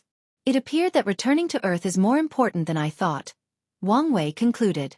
Die, you foul creature! Tian roared as he manipulated his destruction Dao to summon lightning bolts and fling them so intensely that people would think this was the immeasurable tribulation. Scream of madness. The horror creature opened its mouth to scream, releasing a black aura from its mouth that blocked the bolts of lightning bolts. Not affected? Chengming thought. This technique was enough to destroy the will of some of the best inextinguishable paragons, but this person seemed completely fine. Then let's add to it. Nightmare soul. Another creature appeared. It was humanoid but without a face or other noticeable features since its body was composed of darkness. The creature had no legs and a floating cloak instead. As soon as it appeared, a resonance formed between the two creatures, and Tian's body stopped mid-attack. A look of struggle flashed on his face, but he reacted swiftly by destroying all distractions and influence on his mind. Wrath of heaven and earth. Tian waved his hand to manifest an enormous red dark hand that embodied destruction itself. The hand was large enough to target everyone on this battlefield, so it descended with the utmost impunity. Chengming was about to respond with a technique on his own, but Tian was faster. Resistance destruction. By destroying his opponent's resistance, Chengming and the two creatures stood by without moving. Even their minds operated at an immensely slow speed to prevent them from coming up with any countermeasures. Boom! The destruction hand annihilated everything in its path, or so it should have. The creatures were gone, but Chengming was surrounded by a soul shield boosted by his Dao will. Wang Wei noticed something. His Dao will is alive. No, it's better to say Chengming instilled independent emotions and desires into his Dao will, creating a pseudo-intelligent creature whose sole purpose is to aid him in battle and protect him when necessary. What a brilliant application of Dao will. Such a level of technique is what he would expect from a transcendent faction, and of course, Wang Wei will steal all of them and put his own twist on them. Nice try, Chengming sneered. But your nightmare has just started. The destroyed creatures suddenly appeared once again, staring coldly at Tian. Fear Soul, Chengming summoned a third creature, which was another humanoid creature, except it had thousands of eyes all over its body. If you find any errors, ads pop up, ads redirect, broken links, non-standard content, etc., please let us know report so we can fix it as soon as possible. Chapter 1449 Tian vs. Chengming, 2. Do you understand your purpose? The reason for your existence? Yes, I won't let you down. Too slow, your progress is too slow. Wang Wei has passed his supreme outlaw trial. I won't lose to him. Good, you have proven your intelligence is on par with him. However, it's not enough. His 9-extremity foundation is almost complete, but you haven't even started it. I will get to it. How can you be so useless? You are the son of Grand Dao, born with the greatest blessing between heaven and earth. What did I do wrong this time? Wang Wei has become the second mortal emperor in the universe. If you want a chance at beating him, you must be the third. I will do my best. What? Are you satisfied that you proved the Dao before him? Well, I can tell you he became an immeasurable emperor, the very first in the universe, meaning your small achievement means nothing. How can I be an immeasurable emperor? It's too late for you. However, he is planning a way to bind his existence to the heavenly emperor era he is creating. Why don't you try copying him? I'll create an era even more glorious than him. You did a decent job. The next competition is the taboo battle realms. You cannot lose to him in those. I will not lose. I will not lose. A hole appeared in Tian's eyes as he flew into the distance. The horrible pain had awakened him from the nightmares surrounding his greatest fear. He noticed his mind was once again slipping and reacted swiftly by destroying all negative effects on his mind, soul, or spirit. Tian now had control over his body, but this attack severely injured him. His Dao will is a nasty piece of work, he analyzed. The combination of Tianxian's Dao will and willpower manifestation could barely seal Chengming's, and that's despite the fact his true will contained some of the essence of his destruction Dao. Luckily, his soul was well protected by an excellent soul artifact and many other techniques, so it was not affected. A yin-yang symbol materialized next to Tianxian, transforming his destruction Dao into creation. Then, a new and perfect replica of Tianxian appeared in the symbol. Tianxian then transferred his soul into this new body, thus perfectly healing his previous injury. It's useless, Chengming said as his three summoned souls started resonating with each other for a second attack. Tianxian controlled his former shelf as a puppet, forcing it to attack the three souls. Chengming raised his hand to create 3 pillars full of grievances. He planned to seal this shell and buy enough time for his attack to hit. However, Tianxian was ruthless and immediately exploded the puppet, releasing a devastating amount of pure destructive power. This attack wiped out everything in sight except for the protective measures around Chengming. Swish! Tianxian destroyed the distance between himself and his opponent, achieving a terrifying high-speed teleportation. He appeared behind Chengming, holding a sword condensed for destruction. Die, he yelled. Do you think I would fall for such an obvious tactic? Chengming sneered as a golden creature with wings appeared around him. His spirit of fortitude, condensed from one of the 7 heavenly virtues, was the ultimate form of protection. Swish! Tianxian's sword passed through his defense like it was empty air before him, leaving a gushing wound. How is that possible? Chengming was shocked as he distanced himself from his opponent. Tianxian would not pass this opportunity and continued his aggressive approach. Chengming reacted swiftly by recondensing his 3 souls, and each soul immediately created a universe to block Tianxian's path. This approach was effective, as it took some time to destroy the nightmare, horror, and fear universe. Meanwhile, Chengming took this opportunity to analyze why the previous attack failed. It's luck Dao. This bastard destroys all probabilities or possibilities that could block his sword, allowing it to accidentally pass through a flaw in my defense. Chengming looked at the slash wound on his chest with gritted teeth. Luckily, these lowly people have a shoddy application of true will. It only took him a moment to remove Tianxian's true will and regenerate. Swish! Chengming moved his head to evade the destruction arrow before focusing on his opponent. Tell me, what is your obsession? Chengming asked with a smirk. Tianxian did not answer but fired another arrow. The spirit of virtue slashed the arrow away with a sword of light. It seems you have 2 obsessions, and they somehow contradict one another, Chengming continued. The first one seems to be to overthrow someone and stop living in their shadows. Interesting. There is actually someone who can make you obsessed with them. Tianxian released a rain of arrows, but it was useless. The spirit of virtue condensed a shield, and with his sword, no harm came to its master. Your second obsession seems to be hidden quite well, so I can't even read it, Chengming continued. However, we have plenty of time. He chuckled before going on the offensive. He first combined the horror soul with the fear soul, turning into a humanoid creature with 4 arms, an octopus head, and numerous eyes on all parts of its body. This new horror then looked at Tianxian, and his body started mutating. His left arm began to grow muscles and tissues uncontrollably, turning into this large and grotesque red abomination. Tianxian was calm. As a body refiner, this was not the first time he had faced such a situation, so he focused on regaining control. Sadly, this mutation was more aggressive and uncontrollable than the true power Dao realm Tribulation, so he swiftly cut off his arm and regrew another. He teleported away, thinking this creature required sight to cast his technique, but he was only half right. The first attack required sight, but the subsequent ones used their karmic link, which Tianxian swiftly detected and destroyed. However, what awaited him was Chengming's 4th summons, the Soul of Regret. A bright red heart that was more than 20 meters in length and had a black dagger piercing through it manifested, and as soon as it appeared, the heart started to beat.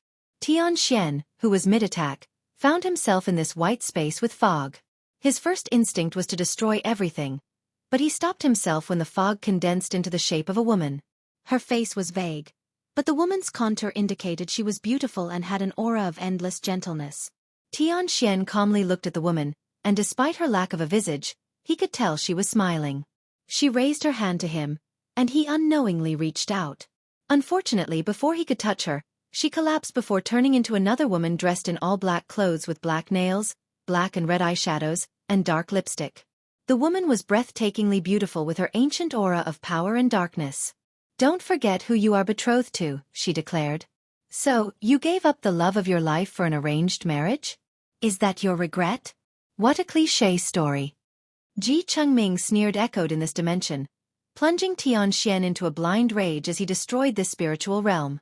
Unfortunately, what awaited him was not the freedom he sought but a world of horror. Xianxia found himself in this dark space with billions of arms coming from below, trying to drag him. The worst part was not these creepy limbs not attached to anything, but the sweet voices that came calling him. "Xianer, why did you abandon me? Was I not enough? Couldn't you have fought for us?" Xianxia knew this voice, and now it no longer haunted him just in his dream but followed him into reality. "Annihilate," Xianxia said coldly, eradicating all signs of this dimension from the world. "Why in such a hurry?" Chengming chuckled. "We are just getting started. Why don't we take a look at your nightmare?" Xianxia coldly looked in the distance, his eyes penetrating whatever power confused his mind, and he looked straight at Chengming. The Heavenly Tao Eyes analysis is completed. Chengming felt a chill down his spine, followed by a feeling he was naked and his opponent was seeing through all his secrets. "Let's copy the opponent's Tao will mastery and mind protection," Xianxia uttered. His body instantly released an aura that broke all of Chengming's illusion/spirit techniques. But Xianxia was not done. He activated his awakening, condensing the supreme armor of destruction. A dark armor condenses on his body, with his hair breaking through the top of the helmet. Pure destruction energy rushed through the eye sockets and the connecting joint pieces of the armor, manifesting in a dark red shade. "It's time to end this farce," Xianxia said coldly. "If you find any errors, ads pop up, ads redirect, broken links, non-standard content, etc., please let us know report so we can fix it as soon as possible."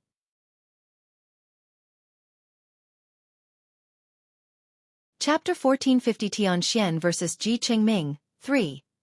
"I guess even being the son of Grand Tao does not mean a life of leisure and happiness," Wang Wei thought after peeping into Xianxia's spiritual dimension. "That woman in black. Did Grand Tao choose her as Xianxia's wife to counter my relationship with Wu Hong? Wu Hong is, and will always be one of Wang Wei's greatest strengths, so it made sense Grand Tao would pair Xianxia with someone of similar ability to prevent him from being tag-teamed by the two. If that is true, then she must be extremely talented and powerful for Grand Tao to choose her as someone that counters my Wu Hong," Wang Wei thought, remembering her name since she would be an enemy. Wang Wei muttered when he saw the horror world Chengming created. "I'm envious of this guy's background." He already realized that all of Chengming's techniques were the cream of the cream, and it was not entirely due to his talent. The primary source of their powers and uniqueness is that he created these techniques after studying other perfect techniques. A transcendent from the Ji clan must have perfected countless techniques before allowing their descendants or members to use them. Using that solid foundation, the Ji clan and palace members have superb techniques of their own because they can stand on the shoulders of giants. That power? Heavenly Tao? Is the tide about to change? Wang Wei thought. A sword enveloped by black flame appeared in Xianxia's hand, and he raised it above his head. The sword suddenly grew in size, reaching a length of more than 20 meters and a girth of 5 meters. The aura of destruction released from Xianxia's body was too intense and too abnormal, puzzling many participants. Only a few could detect this was not a regular attack using purely his Tao, but one boosted by a special destruction chi from the source chi space. As that terrifying flame sword descended, Chengming's demeanor changed for the first time since the battle started. His spirit of fortitude appeared before him, releasing an intense light from his shield. Sadly, it barely worked. Chengming's clothes had countless holes and tears, but he only suffered some minor scratches to his skin. However, this was not his only loss. His spirit and 3 souls were annihilated. The way his technique worked was these souls and spirits were immortals as long as he was breathing. However, Xianxia's attack destroyed these techniques. In other words, Chengming would need to relearn or recreate these techniques to use them again. That's how thorough the destruction was. "You bastard," he snarled, but Xianxia paid him no mind.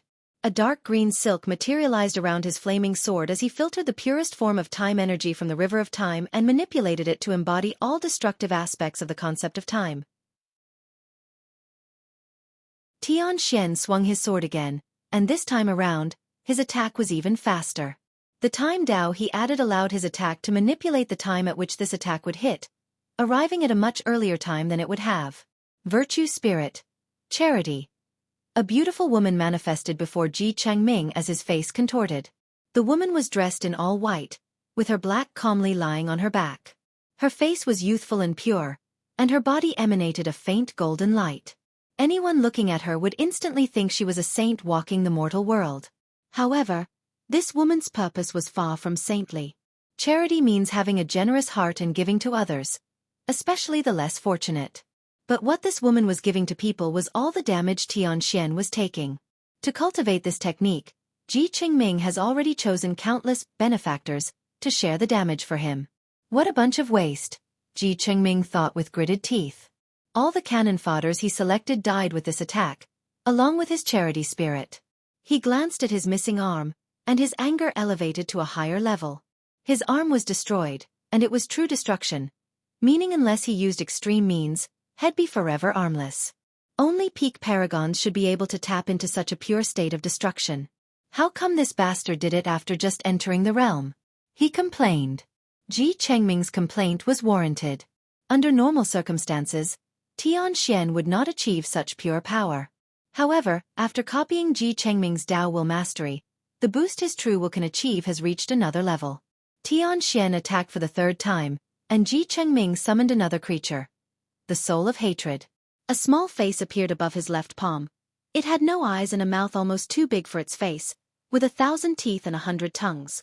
Chengming did not hesitate to swallow this ugly creature from a child's nightmare before the sword enveloped him. Chengming was annihilated, with all apparent signs indicating he was defeated. However, Xianxia did not buy it. His intuition had warned him the enemy was not vanquished, and soon enough, his eye technique detected signs of life. A black fog suddenly left Xianxia's body as if someone had stripped something from him. Then, Chengming's body slowly condensed from the cloud. "You have a lot of hatred in you," Chengming commented. "And this hatred is odd. At first, it looks like it's geared towards someone who appeared to be in this trial, but there seems to be some underlying mystery to it." Chengming looked at him coldly, not affected in the slightest. Instead, he chose to obliterate his opponent. "Wait. This bastard was telling the truth when he said he copied my mental protection?" Chengming did not believe him and thought he was bluffing. After all, his clan took extreme care to protect his information, so how could any lowly techniques dare claim it could analyze and copy him? Unfortunately for the young Chengming, this arrogance is why Xianxia successfully analyzed him, and he did it in a very short period. Before being eradicated for the fourth time, Chengming teleported the hatred's soul outside of the trial before returning to the tower once the attack abated. He then gathered the hatred of the world to condense another body. A crown appeared floating above Xianxia's helmet like an angel's halo. He had activated his status as the Earth Emperor. Death and destruction have always gone hand in hand, so Xianxia used his karma position to siphon the purest of death power from samsara to combine with his destruction, adding a bit of white to the sword. "I've grown to despise lowly scum like you who only play with the mind," Xianxia said coldly. "So die." Black chains rushed from his armor to enter the void, blocking all forms of teleportation or spatial navigation. He rushed to his opponent at such immense speed it appeared he had teleported before swinging his sword down. However, a glint flashed in Chengming's eyes before the sword touched him. Soul switch, Chengming made a calculated gamble. He bet that if he swished his body with Xianxia, his mastery of Soul Dao would mean he would have a higher chance of controlling the latter's body before Xianxia could control his. Then, he can use the latter's attack and power against him. Chengming's plan worked. In a matter of milliseconds, he forcefully took control of Xianxia's body and forced it to continue the attack. Meanwhile, his opponent had probably barely reacted to the sudden change. The sword hit its target, releasing a massive dark energy wave that annihilated everything in its path, including this tower's reinforced space-time barriers. For a brief moment, void tears leading outside appeared at the center of that explosion. The spirit had to work overtime to reinforce this arena since they did not expect this level of pure destructive power. Nice try, said a cold voice before Tian's perfectly intact soul appeared without Chengming's body. Unfortunately for you, I am destruction. His soul released a devouring power that attracted the armor, the sword, and all the destruction energy to condense a new body, leaving Chengming's soul alone and open. Tian raised his sword and summoned another power source that materialized as a dark purple orb that fused with his flaming sword. The power of primordial chaos. Chengming looked at the black and white flaming sword with purple and green adornment, and his face turned ugly. The power of that attack had reached the peak of the Paragon realm, meaning the chances of surviving were extremely low. None of my souls or spirits can help in this situation, he analyzed. Despite death approaching, Chengming remains calm. In his life, he has only felt fear once, and that was when he met the clan's supreme elder. This situation did not make him fear. Instead, he felt frustrated. Do I have no choice but to use that method? If you find any errors, ads pop up, ads redirect, broken links, non-standard content, etc. Please let us know report so we can fix it as soon as possible.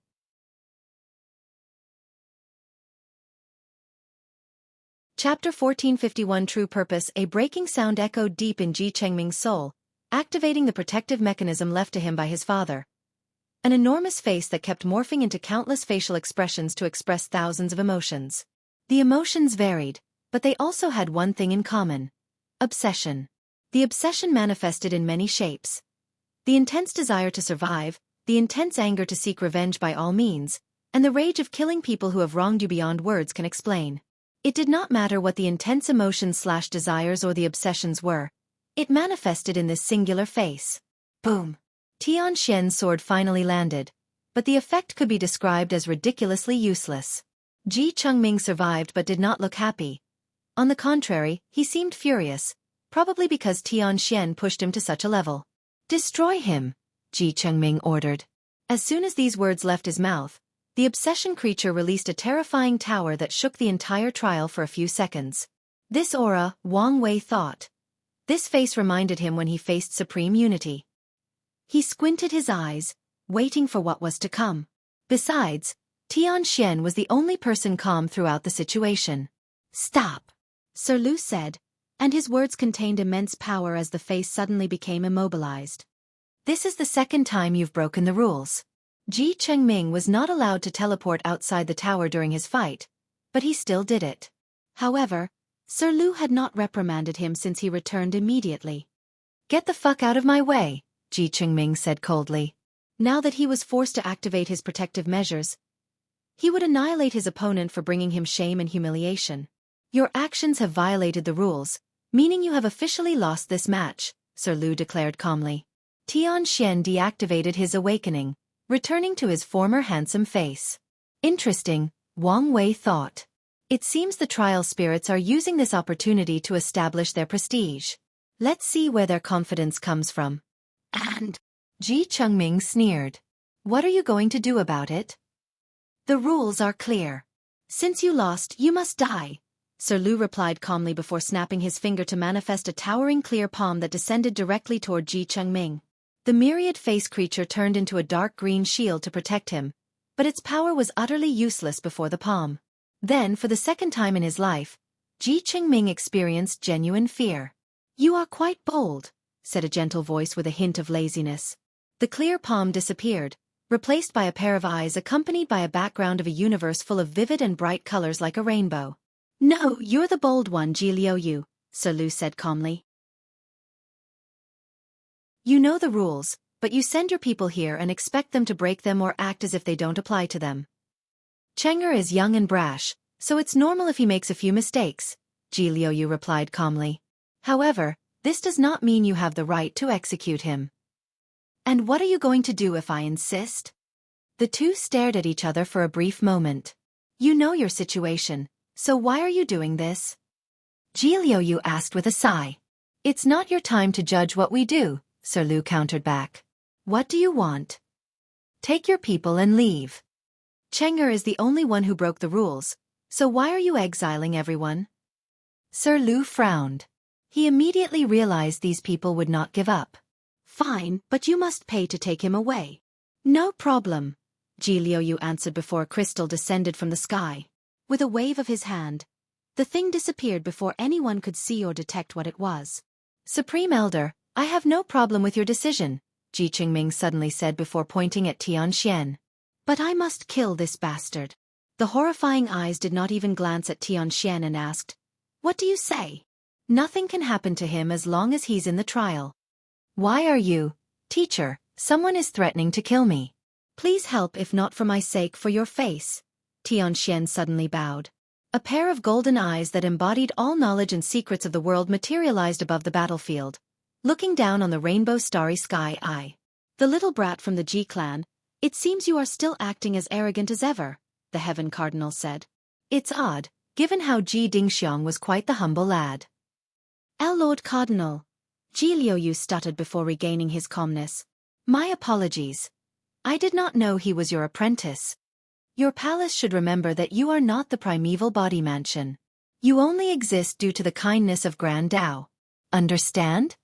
I do. Good. The Heaven Cardinal nodded. At his peak, Ji Dingxian was more powerful than him, so he had to give his descendants some face, especially since the bastard left some protective measures for them before his passing. He looked at his disciple but did not say a single word. His eyes had communicated enough. Tian nodded before bowing, and the cardinal left. You little bastard, Ji Liuyu cursed as he looked at Ji Chengming. He had to control himself. Otherwise, he would have annihilated this bastard for forcing him to experience such humiliation. Ji Liuyu controlled himself because of Ji Chengming's importance and because he understood the latter. Ji Chengming did not act arrogantly because of his deep background. Besides the body primeval mansion, no faction dares walk arrogantly everywhere in the Chaos universe, meaning the Ji clan knows how to raise their people properly. Although they are arrogant, it's not to the point of being mindlessly prideful to the detriment of themselves or their factions. Ji Chengming's situation is the result of a few things. Firstly, he was born with the highest concentration of their founders, Ji Dingxiang's bloodline, meaning he had a terrifying affinity for Soul Dao. Unfortunately, their clan hasn't given birth to a transcendent in a while, and they are starting to worry. Ji Chengming was their hope. However, the Ji clan and the palace realized the limits of their bloodline, so they chose another approach.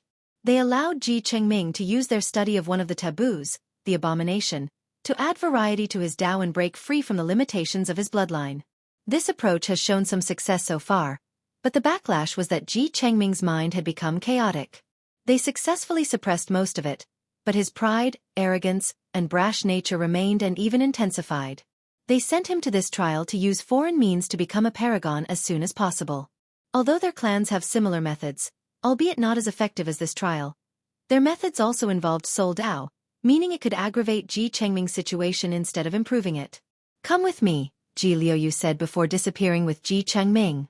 However, as soon as he left, everyone, except Sir Lu, Tian, the palace people, and the primeval body mansion people, immediately forgot the conversation they had heard or the fact that Ji Liuyu had appeared in the first place. Some paragons, like Emperor Kong, felt something extra had occurred but did not notice anything else. Only Wang Wei knew his memories were erased. What a pain, Wang Wei complained before teleporting to the first room in the Dao Tower. He borrowed the trial energy to condense a few needles he embedded into his acupoints and soul. Memories were part of his existence. It's the reason eternal emperors and above can revive themselves as long as someone remembers them. Wang Wei activated the part of his existence, involved memories, and he remembered most of the conversation, with a few blurry parts that he had to fill in the blank. This is valuable information, he muttered, taking the time to analyze everything. Something fishy is going on with Tian, he muttered. Before he could even proceed further with his analysis, he detected something. Someone was using the trial's power to hide something in this room. The odd thing is that the object would reveal itself only if another Dao overlord walked into this room. Wang Wei waved his hand, and a piece of paper appeared before him. He carefully opened it to see the content. I need to see you in secret. Use your Heaven Deception Array and this trial's power to create a secure location. Tian. He, Wang Wei chuckled. Things are getting interesting. Curiosity immediately got the best of him, and he did as the note said. After being powered/blessed by the power of this trial, this array could probably be hidden from anyone or anything, including Grand Dao. Once everything is set up, Wang Wei steals Hong Wu's method by resonating his 3 emperor position with Tian Xian's to summon his projection. If you find any errors, ads pop up, ads redirect, broken links, non-standard content, etc., please let us know report so we can fix it as soon as possible.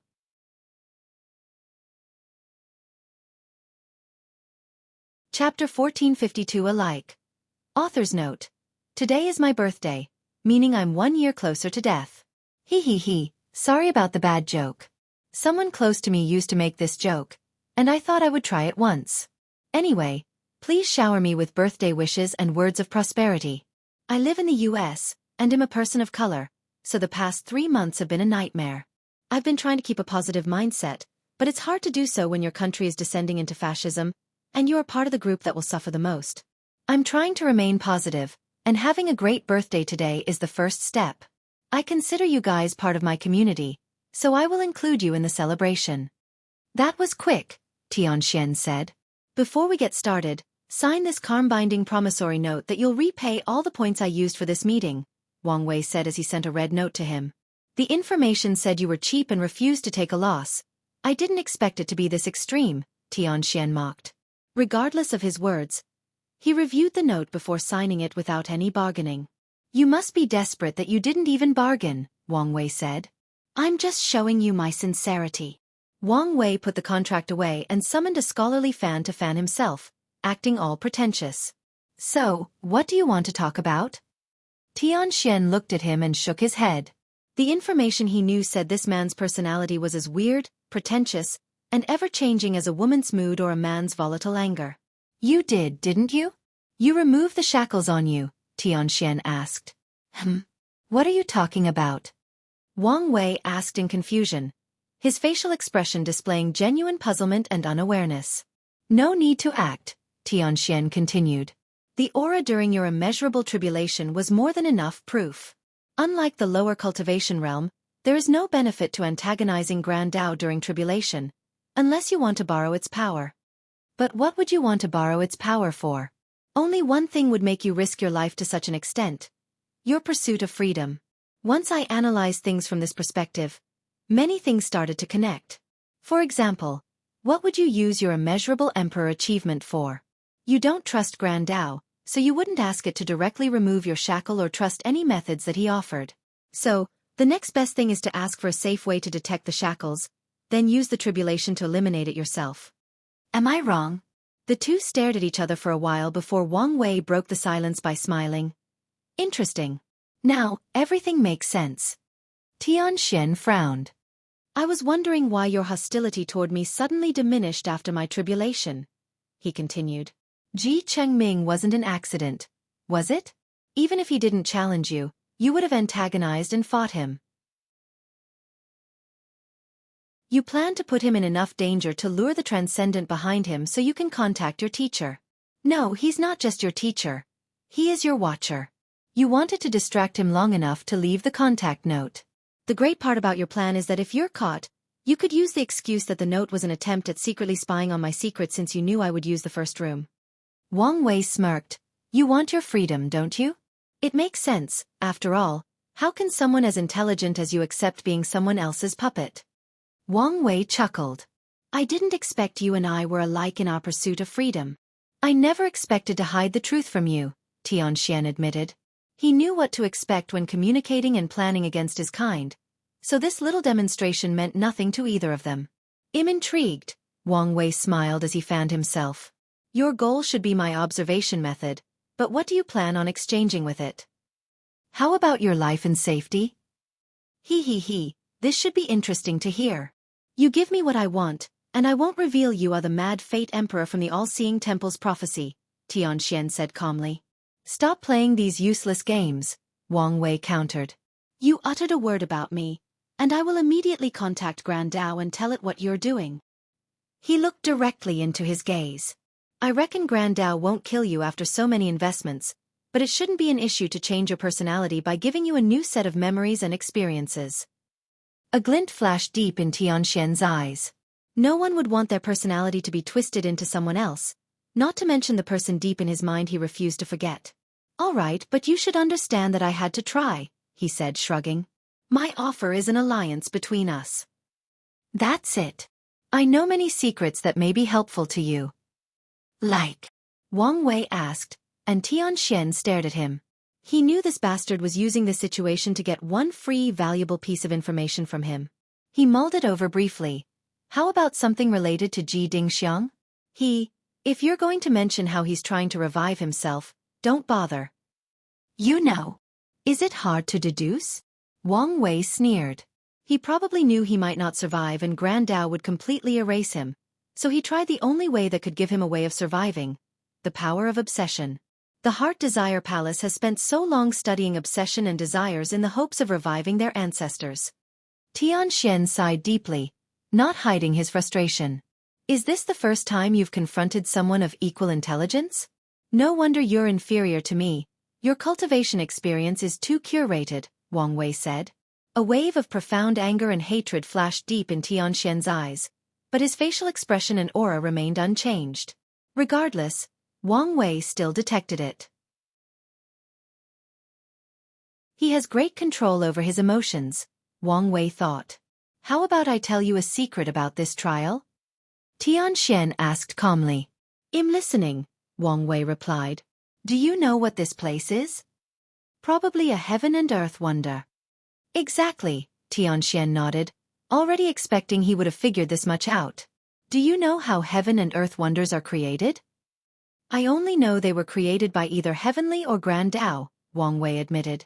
True, but the crux of the matter is how they are created, Tian added, and after seeing his expression of ignorance, he continued. They are created from the dead bodies of Genesis creatures. Genesis creatures? As in creatures from the Genesis age? Wang Wei asked for clarification. That's right. That would explain why they have abilities that break the rules and limitations, Wang Wei suddenly realized. Grand Dao was all about waste utilization and not being wasteful, so it made sense to recycle the carcasses of these ancient and powerful creatures to create something that would benefit the Chaos Universe. But is that it? That's the information you want to exchange? Tian stared at him. Your blood-sucking nature is quite unpleasant. My wife likes it very much, Wang Wei rebutted as he fanned himself even more, thus turning the pretentious level to a higher level. An anomaly has occurred, Tian added. The dead creatures made from this trial have regained consciousness. To be precise, a new consciousness has been reborn from the remains and memories of the previous one. I'm sure you've noticed the other transcendent factions. Their objective is to control or swallow that new creature/consciousness. Is that why these trial spirits have encouraged people to use their points? Wang Wei asked. That's right, Tian nodded. The consciousness is still under Grand Dao's restrictions, so it cannot harm the participants. However, the more people that participate in this trial, the more of this trial's unique power can be condensed and utilized, thus accelerating his revival. Interesting, Wang Wei uttered as he caressed his beardless chin. What about Grand Dao's role in this? It should know, so why hasn't it done anything? What do you think? It's probably responsible for the birth of this consciousness, Wang Wei analyzed. And even if it's not, it won't care. The age of transcendence is coming, so it's about time to start manufacturing transcendent-level resources. This creature might be the beginning. Exactly, Tian nodded. Grand Dao has grown immensely since the Genesis Age and is well prepared for the upcoming Transcendent Age. This is terrible news for the cultivators since that means more rules and less opportunity to exploit the established system. So, what do you think? Tian asked. This information is only the tip of what I know. An alliance with me will benefit both of us. Wang Wei muttered, thinking deeply about it. I still expect my birthday wishes. If you find any errors, ads pop up, ads redirect, broken links, non-standard content, etc. Please let us know report so we can fix it as soon as possible.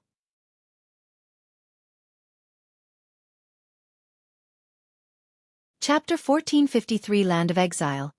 I'm afraid I have to refuse, Wang Wei said. Why? Tian asked while frowning. Is it because of the value of your technique? Who said it was a technique? Or come on, You wouldn't ask for an item since it's a foreign object and can be taken away. You wouldn't accept Grand Dao modifying your eyes so that only leaves a technique you can use to study or discover any possible problem, Xianxia said, almost rolling his eyes. He, Wang Wei chuckled.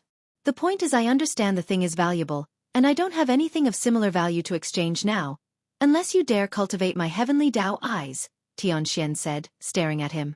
After seeing his calm demeanor he continued, my point is the information I know is truly the most valuable and unproblematic thing I can exchange. The problem is not the value of the technique.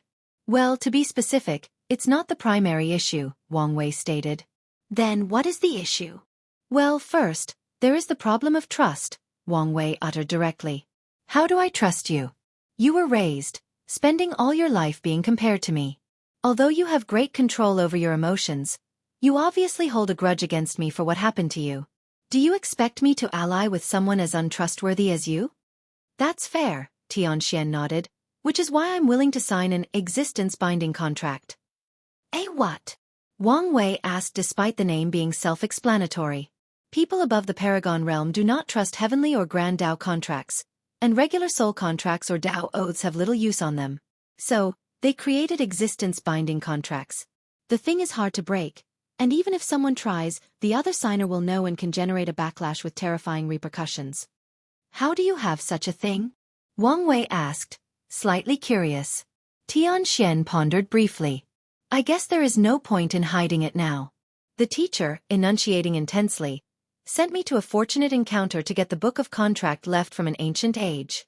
This thing is a pseudo-transcendent item with this ability. So, he randomly just gave you such a huge opportunity? I must admit, I'm jealous of you sometimes, Wang Wei sighed as he fanned himself. He didn't do it out of the kindness of his heart, Xianxia sneered. The book was so I could enslave a sect on par with the Dao opening sect so they would not intervene when I try to kill you. Your life truly evolved around me in all aspects. How sad, Wang Wei sighed. You said the trust issue was your first concern, Xianxia asked, ignoring that comment. What are the others?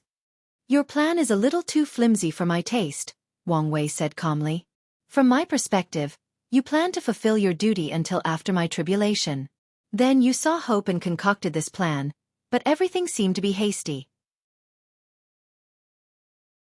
I will not be surprised if Grand Dao immediately detects your betrayal after leaving this room and sends divine punishment on you or your teachers come to fetch you for a new personality tuning. Wang Wei shook his head. Scheming against a higher entity is a complex issue that requires patience and carefulness. However, while brilliant, Xianxia's plan came into existence and was executed in less than 500 years, leaving too many flaws or possibilities for failure. I've thought of this. Oh. As long as I can come to an agreement with you, I know your future self can hide my betrayal, buying me a few moments of respite. Wang Wei's lips twitched. This bastard was scheming against his future self. However, that one statement revealed how much this bastard knew about him. Aren't you putting your hope in something illusory?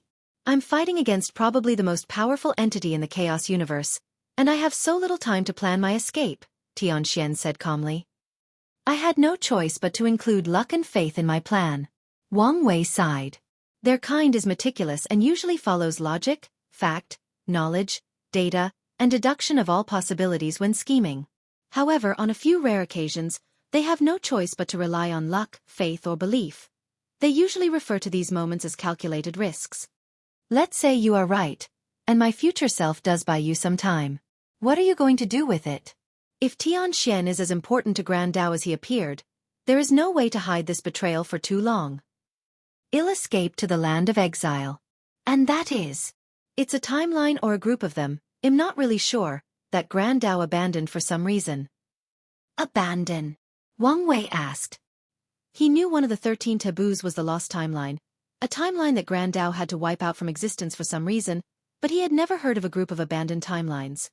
If something went wrong with these timelines, wouldn't it make better sense to erase them than to abandon them since that could lead to instability, Wang Wei analyzed. Unless it cannot erase them, Xianxia finished. Things are getting more interesting, Wang Wei smiled as he fanned himself. What power or horror lay in these timelines for Grand Dao to have no choice but to separate them from the infinite trichiliocosm and grant them their independence? If I agree to this proposition, How will we exchange information? And please don't say nonsense like wait until you've already taken a step into the transcendent path to start our exchange. Tian Xian's lips twitched. We will choose a designated timeline to communicate. However, you must wait until I remove some of the shackles on myself first. That's fair. So, you agree? Yes, but I have a condition. By all means. I won't directly give you the technique, Wang Wei uttered before raising his hand to stop Tian Xian from getting excited. I'll refine an artifact with the same effect, and you can have the technique after you've exchanged enough information that equals its overall value. Tian Xian groaned as he remembered this vampire would not suffer a loss under any circumstances. That's fine by me, but we must design a system to determine the technique's value. Of course. Is that it? Tian Xian asked. One more thing, but it's not a condition, but more of a question. Tian Xian motioned for him to continue. Why do I smell desperation in your actions? The way you move is not like I, who truly wants freedom because that is my obsession. No, it's more like you're running from something. No, trying to prevent something. Tian Xian remained quiet for a solid 30 seconds before replying. I'm trying to save her.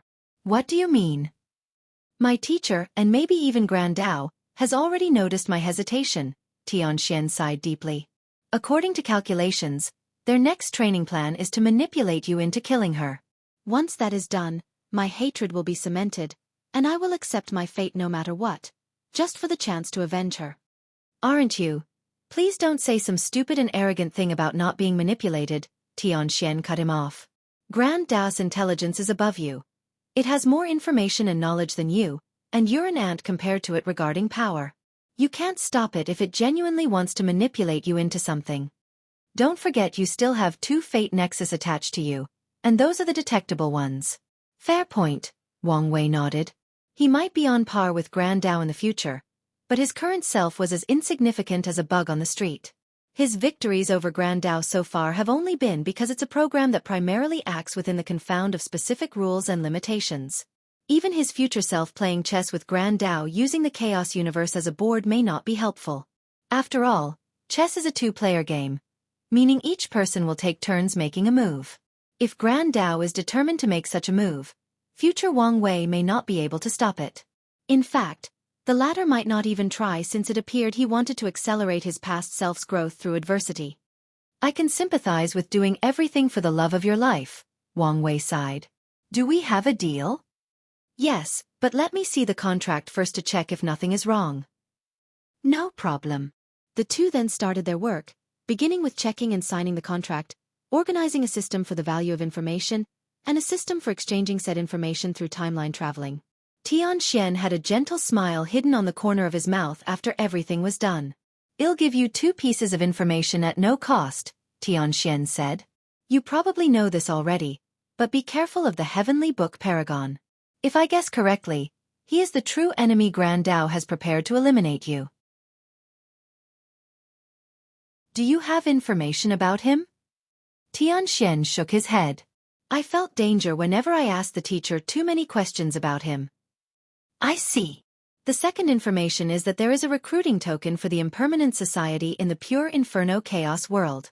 You might want to take it. Impermanent Society? A group of crazy scholars dedicated to studying and uncovering all kinds of secrets and mysteries of the Chaos Universe, Tian Xian explained. You've met Madman Chu, right? Yeah. He's one of their members. I see. If you find any errors, ads pop up, ads redirect, broken links, non-standard content, etc. Please let us know report so we can fix it as soon as possible.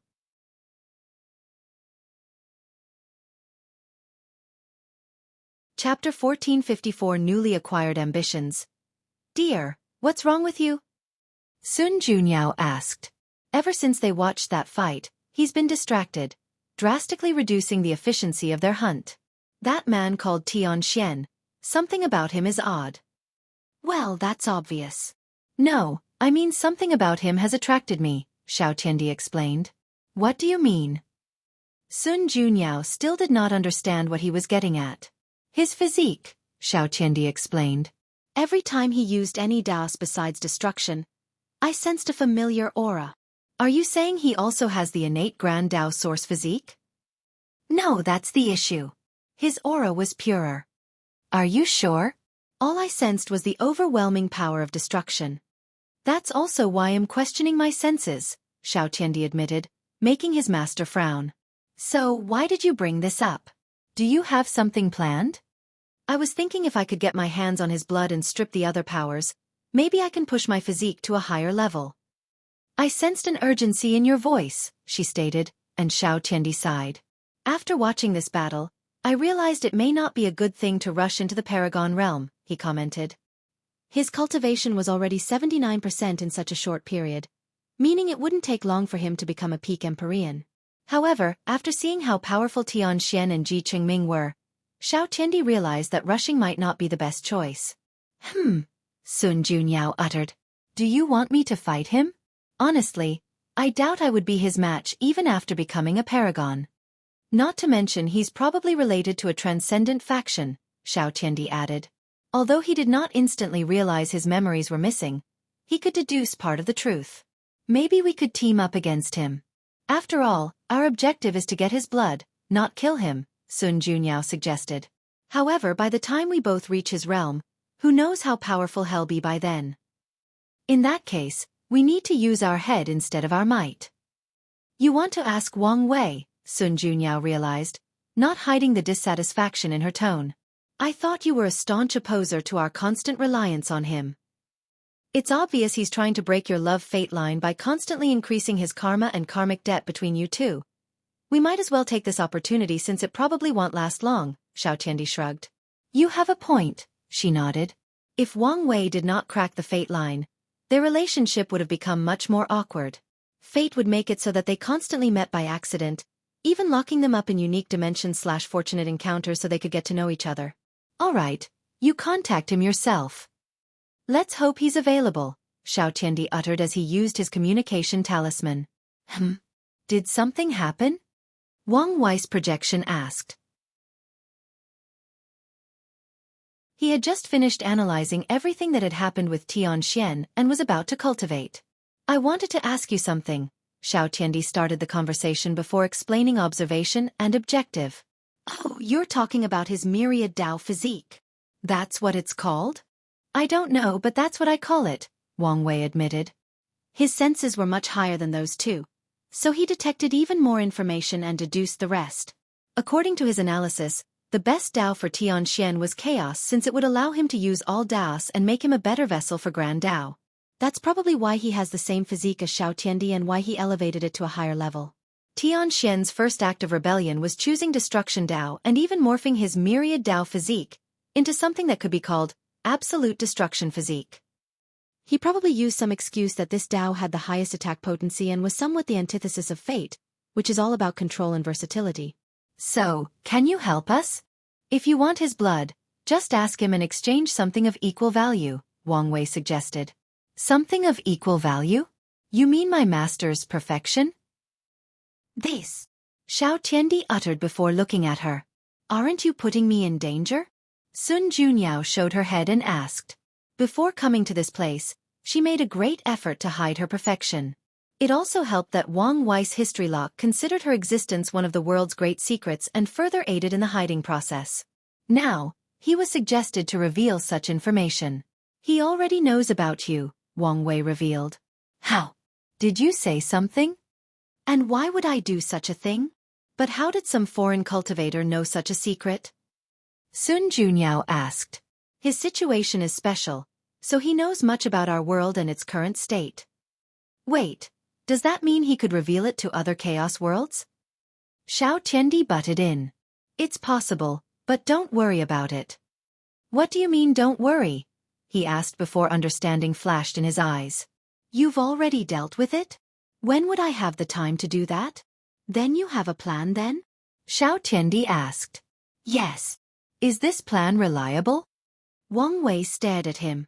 All right, I've spoken too much, Xianxia backed down. Someone else is contacting me, Wang Wei stated. Anyway, I've already given you a suggestion. It's up to you whether you follow it or not. The chances of this trade proceeding were exceedingly high. Perfection.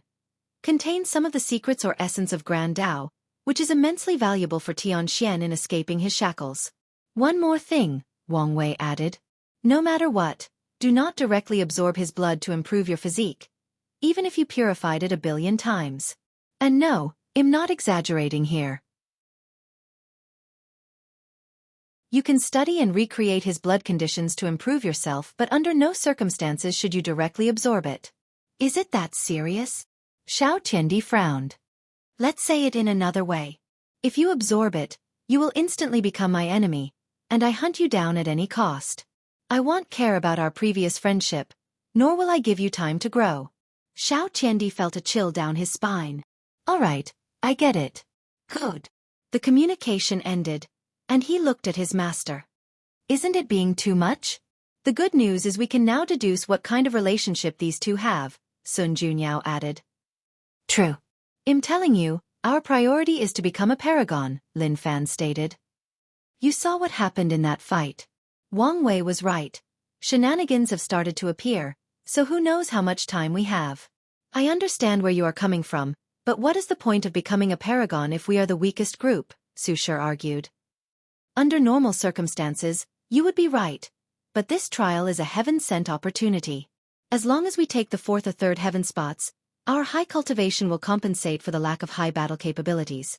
I don't understand why you're so focused on reaching a higher realm when you know the significance of a deep foundation. Lin Fan sighed. Foundation can be made up, but this is a once-in-lifetime opportunity. You don't know if we can make it up or the price to pay to do so. And you don't even know how to enter the taboo battle realm, Lin Fan countered. Speaking of, didn't you see how the teacher did not wait? That's because he's under pressure and probably planning something, Su Shi countered. But with his protection, we can take things slow and prepare for a better future. Lin Fan opened his mouth before closing them. He exhaled to calm down. How about we talk to him and get his opinion? All right.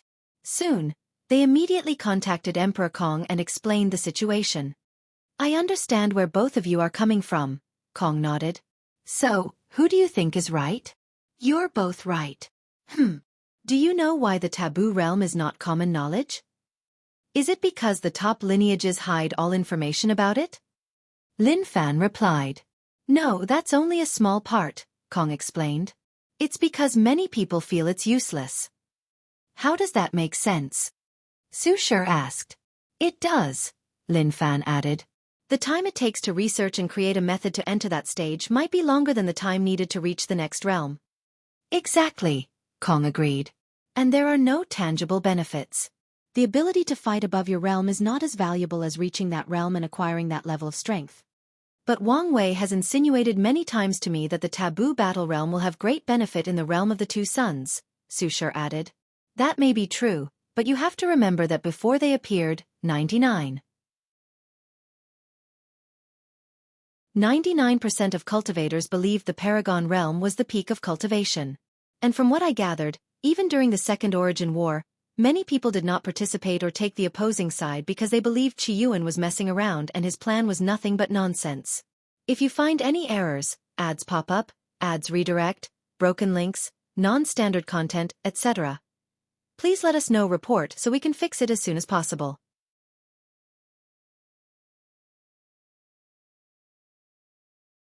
Chapter 1455 Invitation. So, it's meaningless? Su Shi asked. Not necessarily, Kong answered. My view is we should at least enter the taboo realm at least once, and after reaching that level, there may be a way to make up for it. I see. So, what do you think we should do? Lin Fan asked. You can follow your own path, Kong said.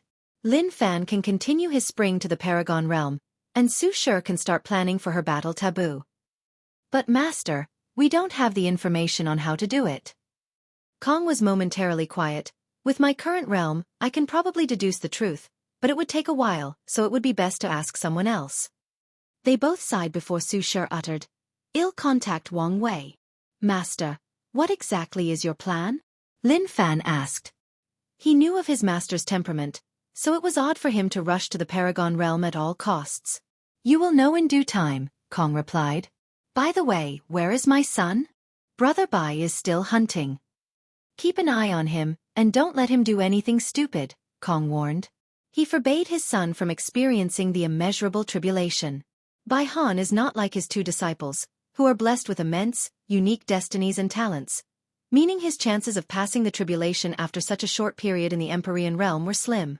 So he planned to train him to the peak of the Empyrean realm and get an entrance token to return to the trial once he was truly ready.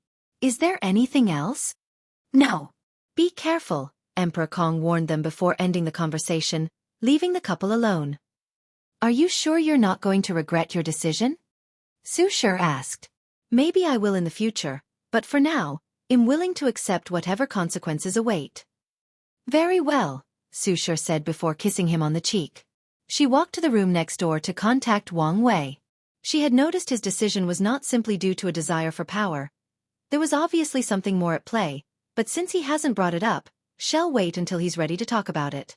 Wang Wei ended his conversation with Su Shi. Another one has awakened, he muttered.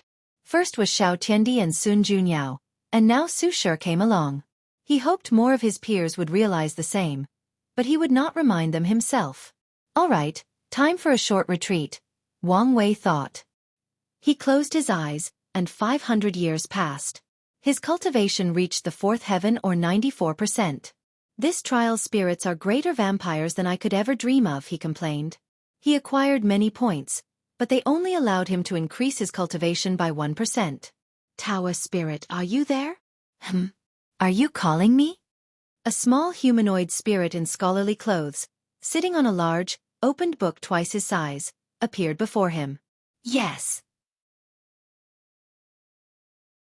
Normally, we don't respond to participants unless it's really urgent or something special has occurred, but it seems you're one of our high-value targets. So, what can I do for you? Wang Wei's lips twitched. He exhaled to control himself. Is there any way you could make a refining tower? I would like to refine an artifact at the fastest speed possible. A tower to refine weapons and other stuff? A glint flashed in the spirit's eyes. What a great idea! Now that many paragons will be competing in the trial, a refining tower is an excellent idea. The Tao spirit immediately started to dissipate. Wait, is there any else? He asked in annoyance. Since it's my idea, can't you give me some credit? Give me a reward or a discount. Give me something. You have a point, the Tao spirit uttered as he rested his head on his palm. How about a 5% discount on your next tower? No, 5% is too much. 1%? That's too little. I know. A 2% discount. How about it? 2% is too little. Give me at least 20%. 2%, take it or leave it, the Tao spirit said lazily, making Wang Wei's twitch even more. How cheap are these guys? He complained internally. Fine. Excellent. The spirit released a light that entered his token before disappearing. Wang Wei shook his head before teleporting home. He immediately sensed a profound connection with someone and activated it. A shadowy figure soon grew out of his own shadow. You're healed. Yes, my lord, Red Mask replied while kneeling on one knee. And your strength. I'm officially a paragon and can borrow your strength for a short period. So, same as usual, Wang Wei nodded. Let's get to work. He sat on his futon while Red Mask handed him a talisman with detailed information about what occurred in the last 500 years. A few things caught Wang Wei's attention, including Tian and Emperor Kong becoming inextinguishable paragons. Xianxia was hurt? Yes, he was attacked by a chaos world called the Metal Supremacy World. Is Metal Tao the primary Tao of that world? Wang Wei asked. No, it's the second most cultivated Tao, the first is Weapon Tao. Oh. More importantly, they despised sword and saber cultivators, Red Mask continued. Xianxia was not the only one attacked. Jian Wushuang, Ji Lanfeng, the Golden Sword Emperor, and everyone from the Sword Path League. A battle of destiny between Weapon Tao? How interesting. Wang Wei commented. He continued reading the information and soon finished everything. Your next task is to prepare for the spread of the Fate Shadow Guards to these participants' world. Here is what you need to do. He handed her a set of instructions before dismissing her. His next goal was straightforward. Hunt enough points to reach the fifth heaven and refine the artifact for Tian. As for his Proving Dao artifact, Wang Wei had to admit he did not care that much. His mindset is similar to that of many cultivators in the Eternal Ascension world, who don't like relying on external objects. That's why he rarely, if ever, used his Proving Dao artifact, unless for a Grand Dao boost. Of course, he won't abandon the thing. If used correctly, it can be a trump card to reverse a dangerous situation, so Wang Wei will wait until he's back home to add the finishing touch. The artifact had already been tempered and nourished during his ascension, so he only needed to fuse some rare materials to raise it to a higher level. Wang Wei left his mountain to hunt. However, less than 5 years into the process, he received an invitation from Meng Qi for a meeting, and the latter heavily implied an important guest wanted to see him. Although slightly confused, Wang Wei headed to Monk's temple in the Safet zone. As Wang Wei walked to the room with numerous signs of life, he heard a booming and confident voice. Mulei, right? It appeared you started with the giantification path, and changed into the world body path. Your body has been well tempered, your foundation is solid, and your spirit and willpower meet the requirements. However, there is nothing unique about you. You can be an ordinary member if you accept my invitation. If I remember correctly, Monk introduced you as Yin Gu, right? Let's see, the Yin Qi path. Better yet, an extreme Yin Qi path that reverted to the extreme Yang path. Your body is tempered to the extreme, and your spirit and willpower are amongst the best I've seen. The most crucial part is you're an extremely pure body refiner. Not bad. Your only flaw is that there are too many hidden dangers in your body because of the extreme methods you use to temper it, but that's nothing the right resources cannot fix. Talents like you are what the mansion looks forward to, so you can start as an inner disciple. No, I like you, so let's give you some better treatment and start as an elite disciple. I'll think about it, Yin Zhen said calmly. It's up to you, the voice said. And you are Su Dandan? What a beautiful lady. Wow, not a single reaction. All right, let's take a look. Blood Qi path? I can't believe some people still have the patience to take that ancient path. How intriguing. Your foundation is solid, and the same can be said about your spirit and willpower. Although nothing extraordinary, your patience and meticulous nature of walking the Blood Qi path are valued by our mansion. I think Uncle Yang Heart will like you. Your life will be set if you can get his appreciation and become his disciple. If not, you can start as an inner disciple. I understand, Su Dandan responded calmly. By the way, do you want to be my 1,234,876th concubine? No. How about my 12,574th noble concubine? Is that too low? You barely meet the requirement to be my 246th imperial concubine. That doesn't even satisfy you. Unfortunately, I'm only allowed 13 wives, and I've already got 9 of them, and you don't meet the requirements to be my wife. Su Dandan just stared at him. Unfortunately. It seems we are not fated for each other. What a shame, the voice continued. Well, this should be everyone except the peeper. Why don't you show up? Wang Wei walked into the room, looking at this nearly 3 meters man with tight martial clothes with short sleeves that displayed his bulging muscles, short hair, a handsome face with a scar over his left eye, blue hair, a gentle but confident smile, and golden earrings. You are. If you find any errors, ads pop up, ads redirect, broken links, non-standard content, etc., please let us know report so we can fix it as soon as possible.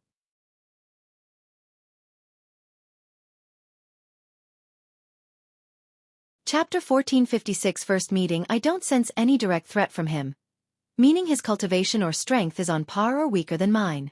However, there is still a dreadful feeling when I think about killing him, so he should have a similar level of protection as Ji Chengming, Wang Wei swiftly analyzed. You are? He asked. The name is by Long Sheng. The muscular man introduced himself. You must be Wang Wei, right? Monk said great things about you, so let's take a look. A golden hue flashed deep in his bright pupils. What a strange technique. You started with an artifact body fusion path, but updated your technique to switch to the star body path, using your acupoints.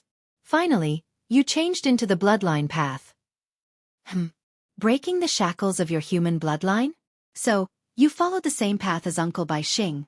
But why would you use fiend gods as your target when chaos demon gods exist? Bai Longsheng shook his head.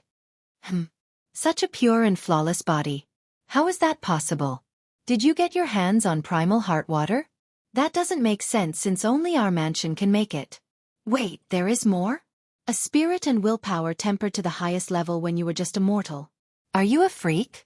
How can someone cultivate their willpower to such a level without sufficient cultivation, body or soul? Madness. You dare use the power of nothingness, and survive? Hee hee, Uncle Void Origin would sell his manhood to take you as a disciple and inherit his legacy. Is that a gate of ascension? Have you already recondensed yours? That's something I haven't done. Bai Longsheng's eyes shone brightly. He had found a supreme talent, so he must bring him back to the mansion at all costs. You are the perfect candidate to cultivate the primeval body art. You must definitely join our mansion. Wang Wei looked at him with a slight frown, thinking to himself, despite his joyful and charming appearance, this man is quite arrogant, but it's not the outward arrogance displayed by someone like Ji Chengming. No, it's the kind of pride and arrogance that is deeply rooted in his bones and soul. That's why he can invade people's bodily authority without asking or caring about the consequences. To him, that's just normal or something he has the right to do because of who he is. What's the primeval body art? Wang Wei asked calmly. The best body refining cultivation in the entire chaos universe, Bai Longsheng answered directly, not hiding his confidence behind this statement. Can I assume this was the technique your founder cultivated? You can say that. I see, Wang Wei nodded. Well, thanks for the offer, but I have no plans to join your mansion. Are you sure? With your talent, you'll receive the position of true disciples, meaning you'll be treated the same as direct descendants like myself. I'm sure, Wang Wei nodded without hesitation. Can I ask why? I have my own path to follow. Bai Longsheng looked him up and down. You're quite the arrogant fellow at heart, aren't you? Do you know what kind of opportunity you're giving up? Do you know how many people would die just to glance at this technique, let alone cultivate it? Anyone with the mindset that someone else's technique is the fundamental answer to their transcendent path has no future in the first place. You're an interesting guy, Bai Longsheng chuckled, but his facial expression displayed no humor. On the contrary, the tension in the room drastically intensified. Are you looking down on my mansion's most precious technique? I never said that. But your tone indicates you view our most precious technique as something not worth your consideration. Well, it's really not, Wang Wei replied truthfully. Even if the primeval body mansion handed him the technique, he would not even look at it, at least not in his current weak self. You better watch your next words carefully, Bai Longsheng warned with squinted eyes. Let me ask you something, Wang Wei said, also locking eyes at him head-on. How many true transcendents have your mansion cultivated again? Excuse you? Since you seem to think that technique is the greatest thing this universe has ever seen since the birth of Grand Tao, it must have given birth to countless true transcendents for your mansion, am I right? Bai Longsheng stared at him. Am I wrong? Wang Wei smiled. Or, maybe it's common sense with anyone with decent intelligence that the path of transcendence is a personal thing, and walking in other people's shoes makes it a million times harder for success. And even if you succeed, there is a high chance you will become the puppet of the forerunners. It makes you wonder, doesn't it? What is your mansion's true purpose in finding talents capable of cultivating this primeval body art? You have quite the imagination, Bai Longsheng said calmly. And you also have quite the balls to dare slander our mansion like this. Oh, don't mind me. I'm just a lowly cultivator with a chaotic mind and big tongue, Wang Wei shrugged. Bai Longsheng chuckled at his words before laughing out loud, his booming voice echoing throughout the temple. Wang Wei seamlessly started laughing with him. Their voices entangled as if they were former friends who have been through numerous trials and tribulations together. I like people like you, Bai Longsheng said as he summoned a token. My offer still stands. And am open to considering it, Wang Wei smiled as he put it away. Monk, don't forget you promised me your clan's best wine. Of course, Monk nodded. Bai Longsheng waved to the others before steadily walking out of the temple. Let's talk privately. Wang Wei nodded before saluting the others and stating to Su Dandan, wait for me at my mountain. She nodded and he followed Monk to a private room where the latter handed him a wine gourd after they sat down. I'm sorry about him. He seemed like a chill guy when I met him. It's fine, Wang Wei calmly said as he swallowed a mouthful of this fiery wine. The entire situation was under his control. As soon as Bai Langxing started scanning his body, he could have stopped him by slightly modifying the armor around his existence to hide his information instead of protecting him. The subsequent conversation also proceeded as such on purpose to see what kind of person he was, and to see if he could bypass the latter's information protection by riling up his emotions. And Wang Wei's approach was successful. He discovered Bai Langsheng's cultivation was weaker than his, but strength was probably only slightly weaker than his, at least based on aura alone. How did you meet him? I was hunting and he approached me, Monk explained. We fought, and he read my talent like he did you and the others before introducing himself and inviting me to his palace. Then, we talked about the best body refiners we've ever fought, and I mentioned you and the others from our world, and he asked me to invite them for a meeting. I figured this might be an opportunity for our world, but I didn't expect he would react this way when he met you. 706. People like us have massive egos, so it's impossible to truly get along unless someone is willing to bow down or control themselves, Wang Wei stated calmly. You've been low-key in the trial, so I thought you would control yourself. The trial is about to descend into chaos, and I plan to take part in the action. Bai Langxing is one of the greatest variables, so I needed to know what kind of person he is to anticipate how he will act. I don't want any part of the chaos, Monk shook his head. The trial allowed him to continue tempering his body to the fifth heaven of the Elder Fiend God realm, and the Tao Tower is an excellent place to finish his Great Wisdom Sutra. So, he is not prepared to risk himself, his wife, or possibly the future of the barbarian clan in this upcoming chaos. That's not a bad approach, Wang Wei nodded. So, what are you going to do with his invitation? Monk asked. I think you know it's unwise to antagonize the primeval body mansion, but you also make a great argument. I'm greatly interested in their library, Wang Wei admitted. He had a concrete plan to open the fourth gate but still lacked the necessary knowledge to create a feasible transcendent technique. The mansion should have the most extensive body refining technique library in the Chaos universe.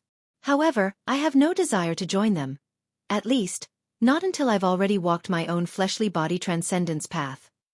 That makes sense, Monk nodded. What about you? What are you going to do? I must admit that I'm tempted, Monk said. A catastrophe is coming in our world, and having the mansion as a protective background might not be the worst thing. However, I'm also worried that their internal political systems will swallow us. That is a major decision, Wang Wei stated. Unfortunately, there is nothing much I can say or do to help you decide. I know. But if you choose to join, don't touch that primeval body art.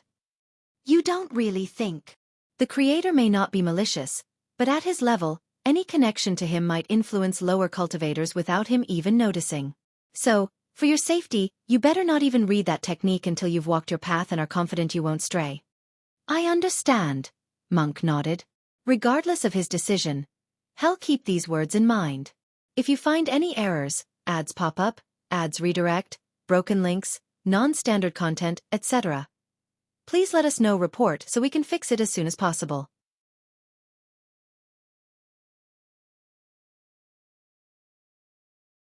Chapter 1457 Warning Mark and the couple's new path by Langsheng teleported to his residence, which was odd by all standards for a man of his status. He did not live in some lavish palace composed of the best and rarest material of the Chaos universe. No, Bai Langsheng's residence was a small forest full of ferocious beasts and a mountain with a cave he dug with his hands. The cave was simple, with a small pond, a cultivation room, and a storage room. Bai Langsheng built this place because of its meaning. When he was 5, the mansion coldly sent him into this cruel world to fend for himself. For many years, he had to kill and eat these powerful and cruel blood beasts. The flesh and blood of these creatures were the best nutrients to nourish his body, polish his foundation, and awaken his bloodline/physique. But it did not change the fact he almost died from a bear when he was only 5 years old. That experience affected Bai Langsheng in many ways. By the age of 15, without starting his cultivation journey, he could smash Tier 3 demons, Divine Altar Realm, with one hit and wrestle with Tier 3 demons, Supernatural Realm 0 without much of a problem. However, strength was not the only lesson he learned in that experience. That cruel trial revealed to him that his status meant nothing without power. Bai Longxing understood what he needed to do to ensure all the rights and privileges he was afforded before his 5th birthday. He was glad he had learned his lesson since, after the trial, he had to compete with countless others to guarantee his status and rights, and the ruthlessness he acquired became one of the keys to his final victory. Bai Longsheng soon arrived at his cave and sat beside the pond. "Why did you warn me to back down? Acting aggressively would have revealed more information and affected your image," said a deep and rough voice. "That's it. No. More importantly, he has a warning mark on him." "Warning mark? Isn't that something these transcendent factions would leave on their descendants to warn each other?" Bai Longxing frowned. "All right, he has a connection to some transcendent. Why would we care?" The warning reached the level we had to care about. "How high are we speaking of?" "The ceiling of the chaos universe. Are there people on that level besides Grand Dao?" Bai Longxing asked. "Who knows?" the voice answered. "The world is vast, and even our mansion only knows so much." Bai Longsheng contemplated. "Do you think I would lose to him?" "Why do you care?" the voice answered. "The question is, why were you acting so out of character?" The voice knew Bai Longsheng was naturally calm and scheming. That's how he could achieve today's status. However, he was overly aggressive toward Wang Wei and even offended him. "Didn't you hear the news about Bai Longxiang?" Bai Longxing replied. "I've been annoyed ever since I heard about it. More importantly, that bastard reminded me of the other unpleasant bastard." Bai Longsheng caressed the scar over his left eye. "It's been so long, and you were the final victor," the voice encouraged him. "Is he really dead?" Bai Longsheng muttered before shaking his head. "Don't think I didn't notice you didn't answer my question. If you consider aura alone, you only have a 30% chance of victory. However, your technique should be more refined than his by miles, and your actual chances of victory should be close to 80%. "But," Bai Longxing asked, sensing more. "He's a Dao overlord, and his Fate Dao is known for its versatility, change, and adaptability. If you don't win the fight as soon as possible, he'll steal your technique to improve his, and your chances of winning will decrease to 40% or less. That bastard Chengming should have already laid the foundation for him to know the importance of superior techniques," Bai Longsheng said with squinting eyes. "I should warn you that you currently need more allies, not enemies."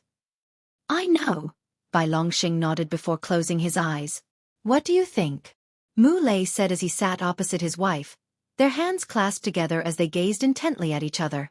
"I think you should join," Tong Ruobing replied without hesitation. "You said it as if it was so simple." "But it is." Mu Lei sighed. "I talked to Ying General," he said while he's tempted. "That meeting has instead ignited his desire to push our true essence lineage to the level of the mansion. I have to say, I'm inclined to agree with him.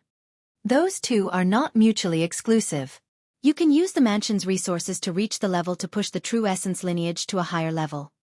"Oh honey, don't act so obtuse. Do you think the mansion would just watch a faction under them reach the same level as them? Do you think we can use their resources without being drawn into their dispute and maybe destroy ourselves in the process?" "I know this," Tong Ruobing sighed. "But things are different now. Everyone already has an inkling that something significant will happen once the lock is broken, and we must prepare. The primeval body mansion can be our backup safety measure." Mu Lei mulled over these words. "Tell me honestly, what is this about? What are you really thinking?" "Honestly, I'm tired of always being one step behind Wang Wei. Everything seemed to be about him in one way or another. This is how things are when someone is the most brilliant star of an entire era or more," Mu Lei replied. "The golden era had Wu Hong, and now, their era had Wang Wei, meaning it was a common thing for someone to outshine everyone else in the cultivation world. They had it worse since they had to grow with Wang Wei while most of the powerhouses had reached their full potential during Wu Hong's rise, leaving only a few who were jealous or wanted her for themselves." "Well, I'm tired of it," Tong Ruobing said. "I want to be the shining star, and the mansion might be the boost we need." "But what if Wang Wei also joins the mansion?" "You saw their clash of ego yourself," Tong Ruobing replied by shaking her head. "Not to mention Wang Wei's mindset is more similar to Yin Zhen.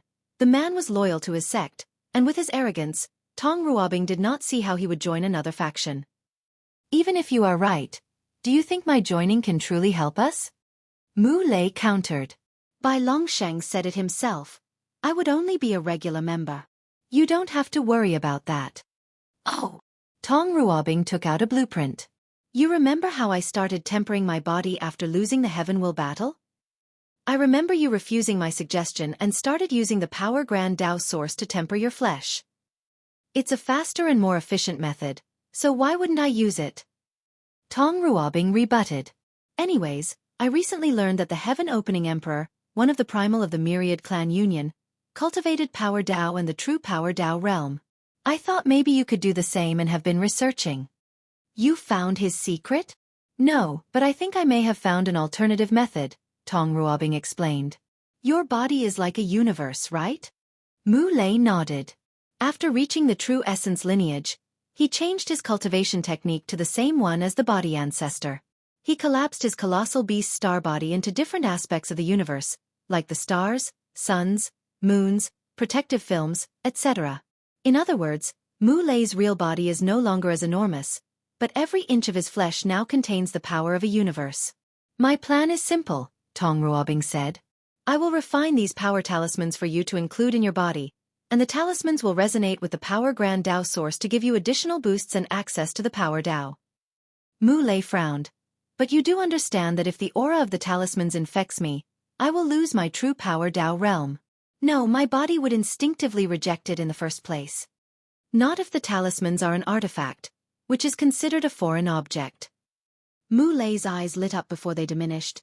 That would work, but it's still a foreign object that can be taken away or tampered with. That's where the issue comes in, Tong Ruobing explained.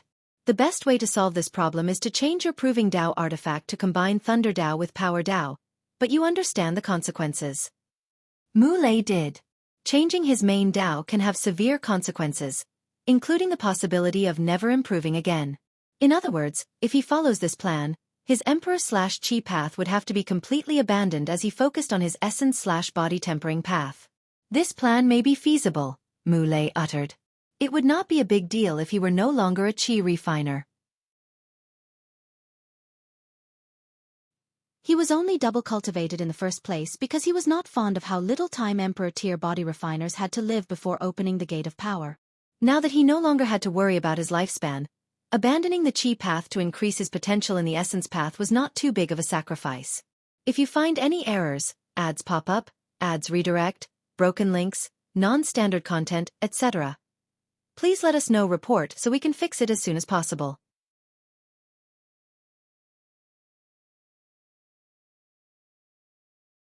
Chapter 1458 Death News.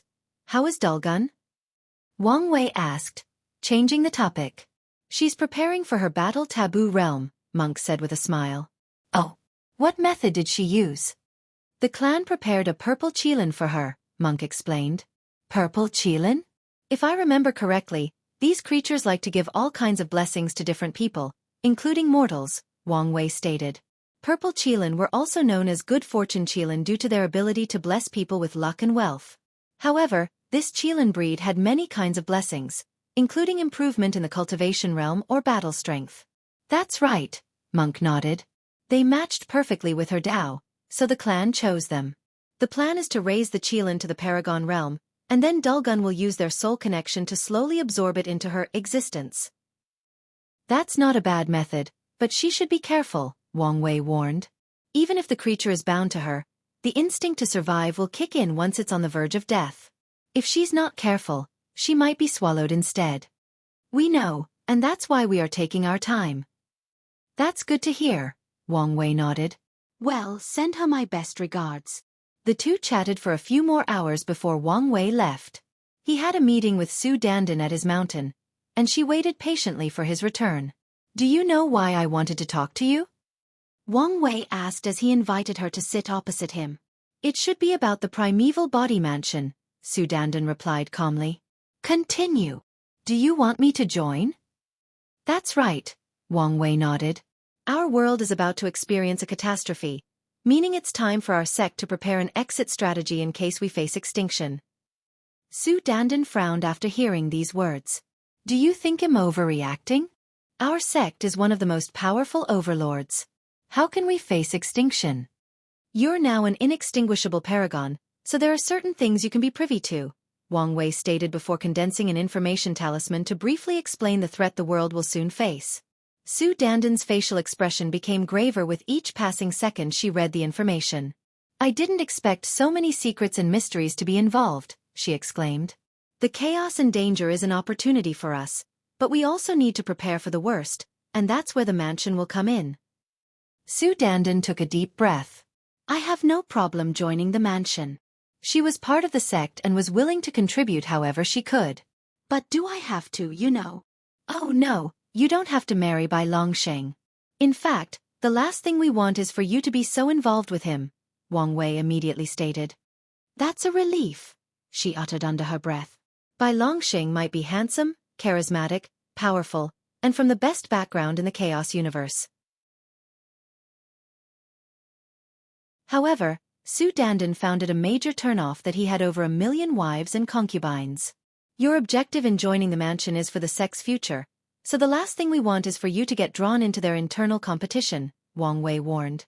After you get there, you must put the sect's benefit above anything else.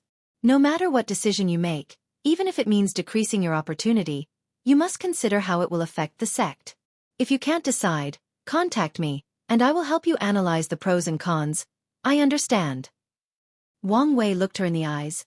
I know this is unfair to you, but what you have to understand is our sect has the potential to reach the level of the mansion. However, we are young and still have many things to overcome before we get there. So, no matter how many opportunities you'll miss, remember that the sect will make it up for you one day. I know when to sacrifice for the greater good, Su Danden replied. Good, Wang Wei praised. When do I leave? It's best to leave after the lock, Wang Wei stated. Although Su Danden could leave with Bai Longsheng during the trial, he felt it would be best to wait until she met the ancestors before leaving. The ancestors are a greater voice of authority for someone like Su Danda, so their brainwashing should be more effective than anything he says to her today. One more thing, Wang Wei added. Once the ancestors return, they should authorize all clans to condense their fiend god bloodline. Bai Longsheng values you because of your pure path, so don't immediately condense your bloodline. Instead, wait until you reach the mansion and have a master to consult whether this path suits you. I will. The conversation ended, and Wang Wei went about his business. 3,000 years passed, and in this duration, his cultivation reached the 5th heaven. His body refining reached the 5th heaven of the Elder Fiend God realm, and he spent thousands of years fighting against the absolute killer. Something is wrong, Wang Wei thought after dying again. In the past 1,000 years, he has improved his skill to survive more than a year against this absolute killer, which was a drastic improvement given that he could only survive half an hour before. However, this man was too powerful for him to overcome after even 1,000 years. There are two possibilities, Wang Wei thought. First, these bastard spirits have raised his ability to ensure I continue using points. Secondly, I'm missing a piece of key information on how to defend against him. The absolute killer existed in the Soul Age, which is an unofficial age as that period is more classified as the early period of the Paragon Age. I don't believe that in all this time, talents like my wife or my ancestors have not created a method to counter the absolute killer's ability. Heck, I wouldn't be surprised if the Heart Desire Palace created a method to avenge the humiliation their ancestors faced at this man's hands. Wang Wei squinted his eyes. The answer to this question was probably a combination of both. These spirits definitely increased the difficulty, but Wang Wei was also missing something. After the lock, the wife should continue training me. Better yet, I should probably learn from all the ancestors. Wang Wei looked in the distance as it was time for him to leave. The competition had ended, and the spirits had already contacted him that there would be a ceremony before the end of the trial. Additionally, Tian has been contacting him non-stop to refine that artifact for him, but Wang Wei has been purposely delaying. The trial should end in less than 10,000 years. It's time to prepare, he muttered before leaving the battle tower. As soon as he returned to his residence, Red Mask materialized to give him a summary of everything he missed. So much bad news, Wang Wei exclaimed slightly. The first thing on the list was that Xianxia failed her immeasurable tribulation and died. The poor girl, Wang Wei sighed, but he was not too surprised. Xianxia lost her resolve after reuniting her family, so it was understandable she would die in the tribulation. However, The following news of death surprised him. "I didn't think Hong Meiling wouldn't make it," Wang Wei uttered. "I wonder how the future wife will take it." Although Wu Hong never showed it, he did appreciate her somewhat. She just wanted her to meet a certain standard before pouring all her intentions into Hong Meiling. Unfortunately, that was no longer possible. Yi Dafa's wife is dead? Wang Wei was immediately suspicious after hearing that news. Yi Dafa's wife, the noble serpent empress, had one of the most unique bloodlines among demons, the nine-serpent monarch bloodline. With the right resources and training, she should be one of the most powerful demons in existence. So, how could she die under the immeasurable tribulation? She was young and had to rush to the peak of Empyrean, but Yi Dafu and the demon race should have warned her. Plus, it's hard for someone with her destiny to die during a tribulation unless something goes wrong, Wang Wei muttered. He was now more convinced that Yi Dafu had somehow inherited Sun Wukong's spirit, and fate was guiding him to wreak havoc in the underworld. Wang Wei shook his head and continued reading as more people died. He stopped since the following list involved his people. The first person he had lost was the flesh demon. The latter failed his true power Dao tribulation and turned into dust. "It's a shame," Wang Wei sighed. He had successfully molded the flesh demon into an ambitious body refiner. Now, everything was gone. "The greater shame is Yang Guowai's death," he sighed. The latter had just entered his servitude, and he even granted him a Paragon pill to heal his mother. Yet, his investment failed before getting any benefit/reward. "And I still have to bring the news to his mother," Wang Wei grunted. If you find any errors, ads pop up, ads redirect, broken links, non-standard content, etc., please let us know. Report so we can fix it as soon as possible.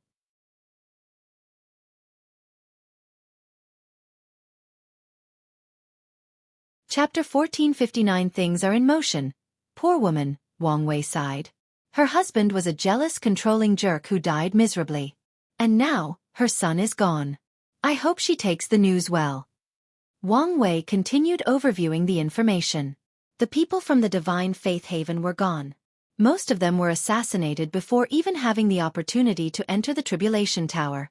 The rest of their people had their trial tampered with by Red Mask to ensure they died during the immeasurable tribulation. In other words, it will be virtually impossible to detect whether someone did it. The Divine Faith Haven should expect assassination attempts, but they could not fathom someone messing with the tribulation. Of course, they will suspect something when all their members die, but the tribulation should have wiped out all signs of tempering. The other victims Wang Wei learned about were Paragon Jimin's people. Old Ma successfully became a regular Paragon, but the others died. Another sad victim was Shi Ruolin, the girl with the emperor bone physique. The girl was only a great emperor, but she somehow came here with the Souther Chu dynasty to participate in the trial. She entered the Empyrean realm with record paste but died during the tribulation. Is this backlash for the Earth Emperor's actions? Wang Wei thought. The parasites did so much damage, so it's not out of the ordinary that their descendants paid the price for their actions. However, it's hard to say since the third prince is perfectly fine. It's probably more the fact she rushed her cultivation, resulting in a shaky foundation. Shi Ruolin could have taken the time to try to awaken her physique. Although rare, there have been records of the Emperor physique, awakening a second and third time, resulting in heavenly Dao granting the owner heaven wills to use without becoming a heaven will emperor or any repercussions. Unfortunately, Shi Ruolin seemed in a hurry, resulting in her untimely death. The last news of death Wang Wei received was from his sect.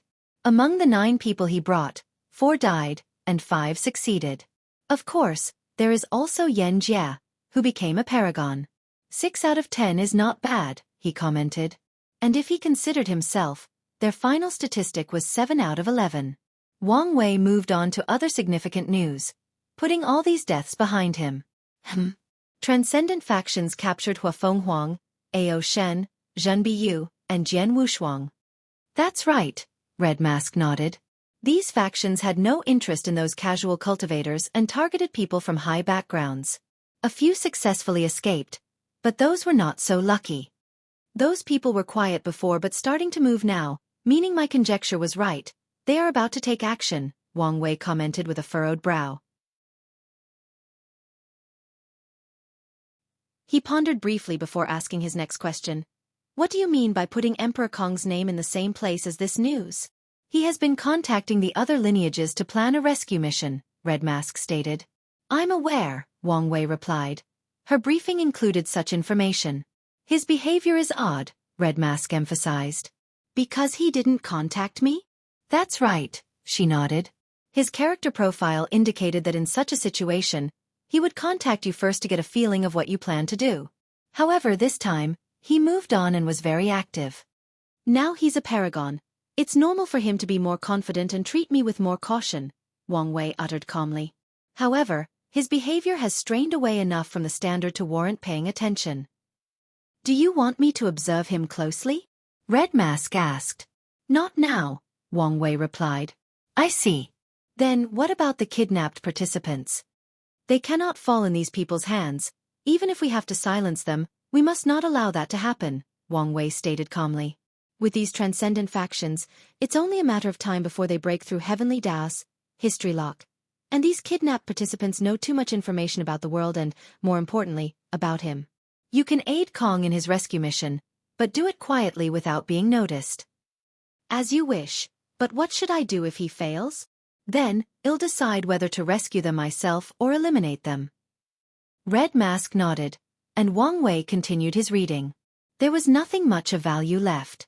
The poison demoness, Jia Ping, and the flame blacksmith had successfully become paragons, increasing Wang Wei's cards. The last thing he needed to take notice of was the final result of the competition. Tian Xian and Emperor Kong took the 2 spots in the 4th heaven, Lin Fan and Wang Fushuan took 1 position each from the 3rd heaven, and Sun Junyao took 1 place in the 2nd heaven. A few of his acquaintances decided to take it slow and even started their battle taboo journey instead. No one from these transcendent factions appeared on the list. Things are slowly but surely intensifying, Wang Wei muttered as he placed the talisman away. He looked at Red Mask. How is your infiltration task going? I have chosen the loose cultivators to use as incubators to infiltrate these foreign chaos worlds. And you're confident your method will not be detected? Wang Wei asked. I've added the Heaven Deception Array to my methods. I've even tested it on these transcendent factions, and so far, they haven't detected anything yet. Good work, but you should not be cocky. I won't make such low mistakes. Wang Wei nodded. Tell me your plan in detail. I've planted seeds in these loose cultivators that can summon our fate shadow guards to their chaos worlds, Red Mask explained. Once they arrive, their objective will be to create a communication base to ensure your soul network can function smoothly in these worlds without interruption or detection. Wang Wei nodded. His soul network will be the best way for him to spy on these worlds and keep himself up to date for the upcoming catastrophe. And with these bases, he doesn't have to spend countless Yuan epochs to establish a connection with one world. What about the chaos worlds of these transcendent factions? When they are slightly distracted toward this trial, I will send my best agents to build bases with the Heaven Deception Array to ensure we are not detected. No, I can't trust anyone else with this mission. You must do it yourself. But Lord, who will serve you if I'm gone? The Xie clan will serve me in your absence, Wang Wei said. Plus, I have another objective for sending you out. I understand. This is what you need to know and do for your mission. Wang Wei pointed at her brow to send the information directly into her mind. Red Mask bowed before disappearing into the shadow. Wang Wei mulled over his next plan, including preparation for the immediate future after the trial. Then he summoned 2 people. Lord! The poison demoness and the flame blacksmith saluted. The 2 came amongst the loose cultivators, making this meeting their first since the trial's start. You did not disappoint me, Wang Wei praised. Thank you, Lord, for this opportunity, the demoness said sincerely. Meanwhile, the flame blacksmith cupped his hands to show respect and thanks. I merely provide you with an opportunity. It's your talent and ability that you could seize it, Wang Wei replied casually. Enough with the formalities. I need you guys to do something for me. Wang Wei handed them a talisman containing designs, or better yet, requirements, for a weapon and a poison. Can you do it? Under normal circumstances, this would be way out of my capabilities, the flame blacksmith analyzed. However, as you suggested, with the trial's unique power, I should be able to succeed. It's the same for me, the poison demoness added with shining eyes. As a poison master, she enjoyed nothing more than creating powerful but potent poison. And if she can refine this poison, it will be her greatest masterpiece. Tell me what you need, Wang Wei asked. I heard you can exchange materials in the new refining tower, so I will need a significant amount of points, the flame blacksmith replied without hesitation. I need to experiment before refining this level of poisons, so I will also need a lot of points, the demoness added. I'll take care of everything, Wang Wei reassured them before immediately investing the remaining points he had as the first investment. Then, he breathed in relief as he watched them leave. With them, the plan to eliminate the block has a higher chance of success. Wang Wei left his mountain to check on the princess of the refining tower. As expected, Xianxia had left him a secret message. The latter was getting impatient. Wang Wei shamelessly asked him for points to finance his 2 employees, trying to reduce the cost he had to bear. He returned to his hunt after leaving the message. If you find any errors, ads pop up, ads redirect, broken links, non-standard content, etc., please let us know. Report so we can fix it as soon as possible.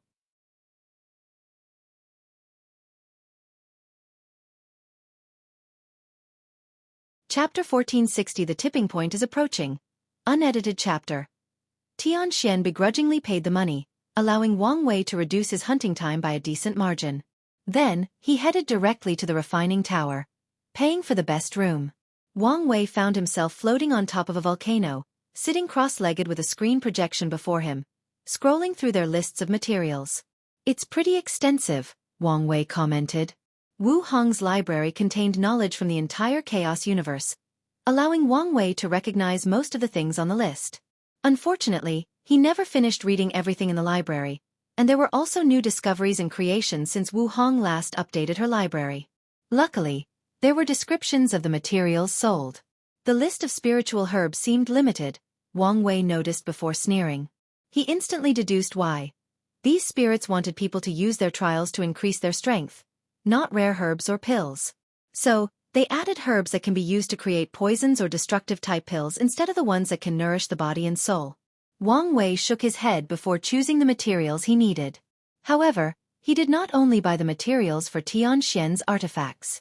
He purchased materials for 3 artifacts, including a few rare ones for his Proving Dao artifact. He did not waste time and activated the Heaven Deception Array he placed in this room. He did not trust these spirits, so he hid the information on whatever he refined in the tower. Wang Wei changed the environment into a world of white flame. He then snapped his finger to manifest a projection of a library representing all the knowledge he had acquired. Books or scrolls rushed from the library into the flame, slowly turning it into the color green. After the flame transformation ended, Wang Wei placed an ore at the center of the flame that resembled a black ostrich egg.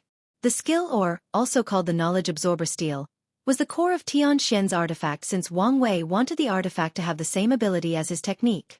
He could have used regular flames to melt it, but Wang Wei's refining Grand Dao source was only in the Emperor realm, meaning he needed innovative ways to bring out the full effect of the materials. While the skill ore melted, Wang Wei focused on the other primary materials.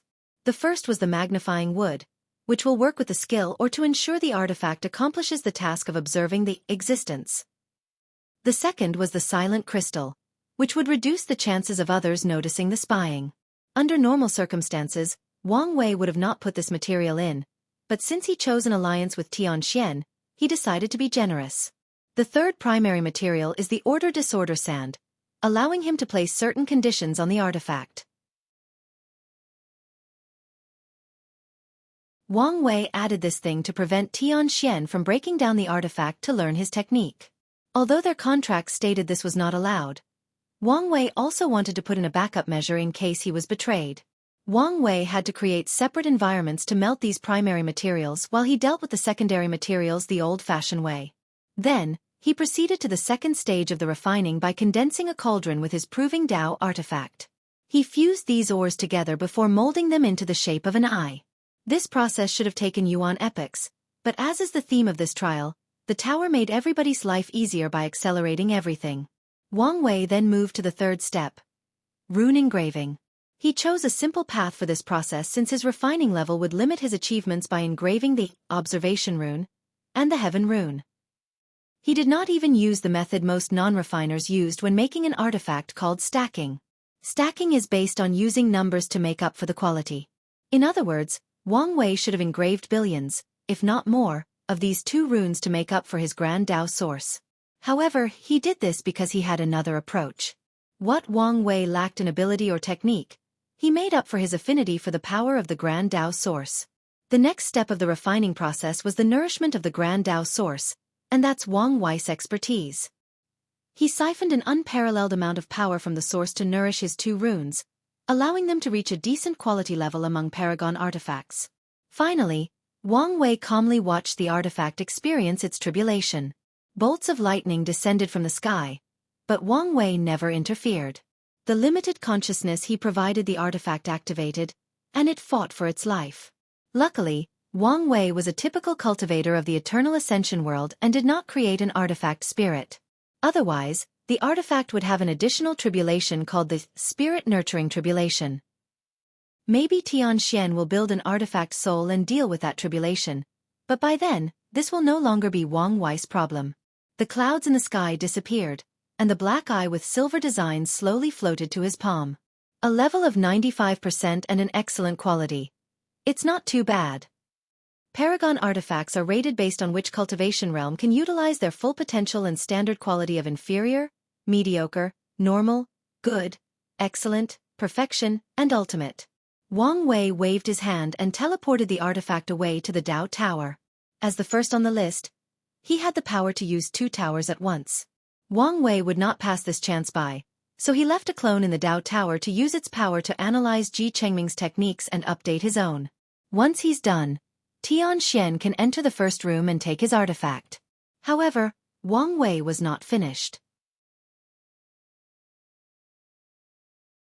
No, he immediately started refining a second artifact.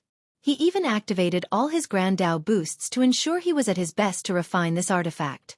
For the first step of this artifact, he summoned the River of Time's projection, using countless destiny and fate-related materials, along with materials that complemented the Heaven Deception array.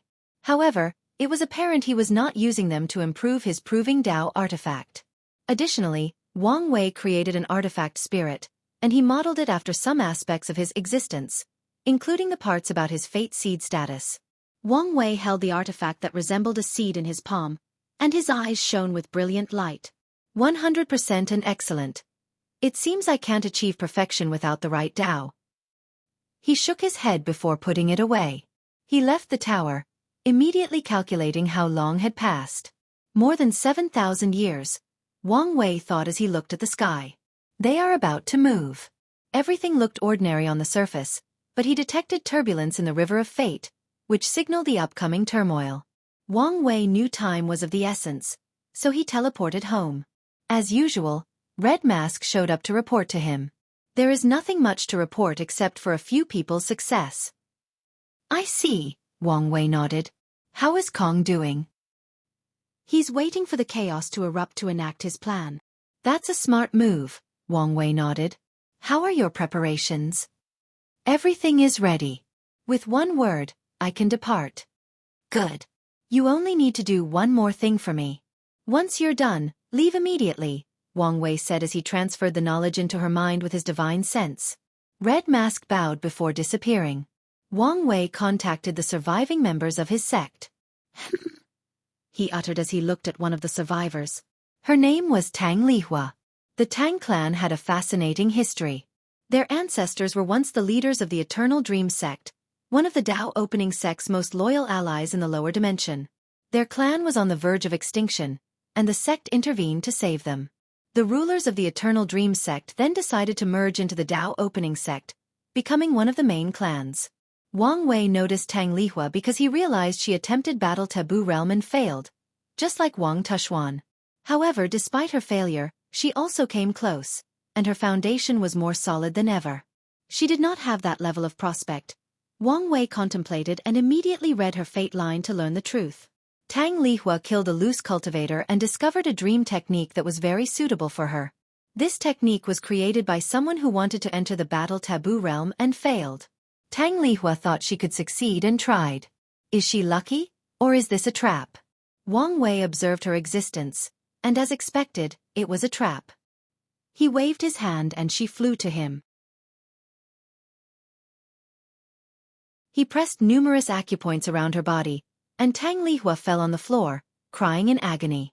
If you find any errors, ads pop up, ads redirect, broken links, non-standard content, etc., please let us know. Report so we can fix it as soon as possible.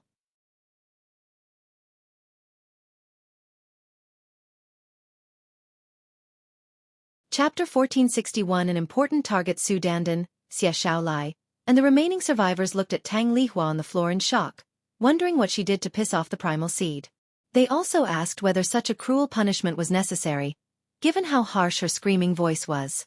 However, Wang Wei did not explain his actions, despite the fact they raised the tension in the room. Then, after a few minutes of wrangling her body in agony, Tang Lihuan opened her mouth to cough out a black gas. Wang Wei was ready and immediately sealed it inside a cube barrier, neutralizing it.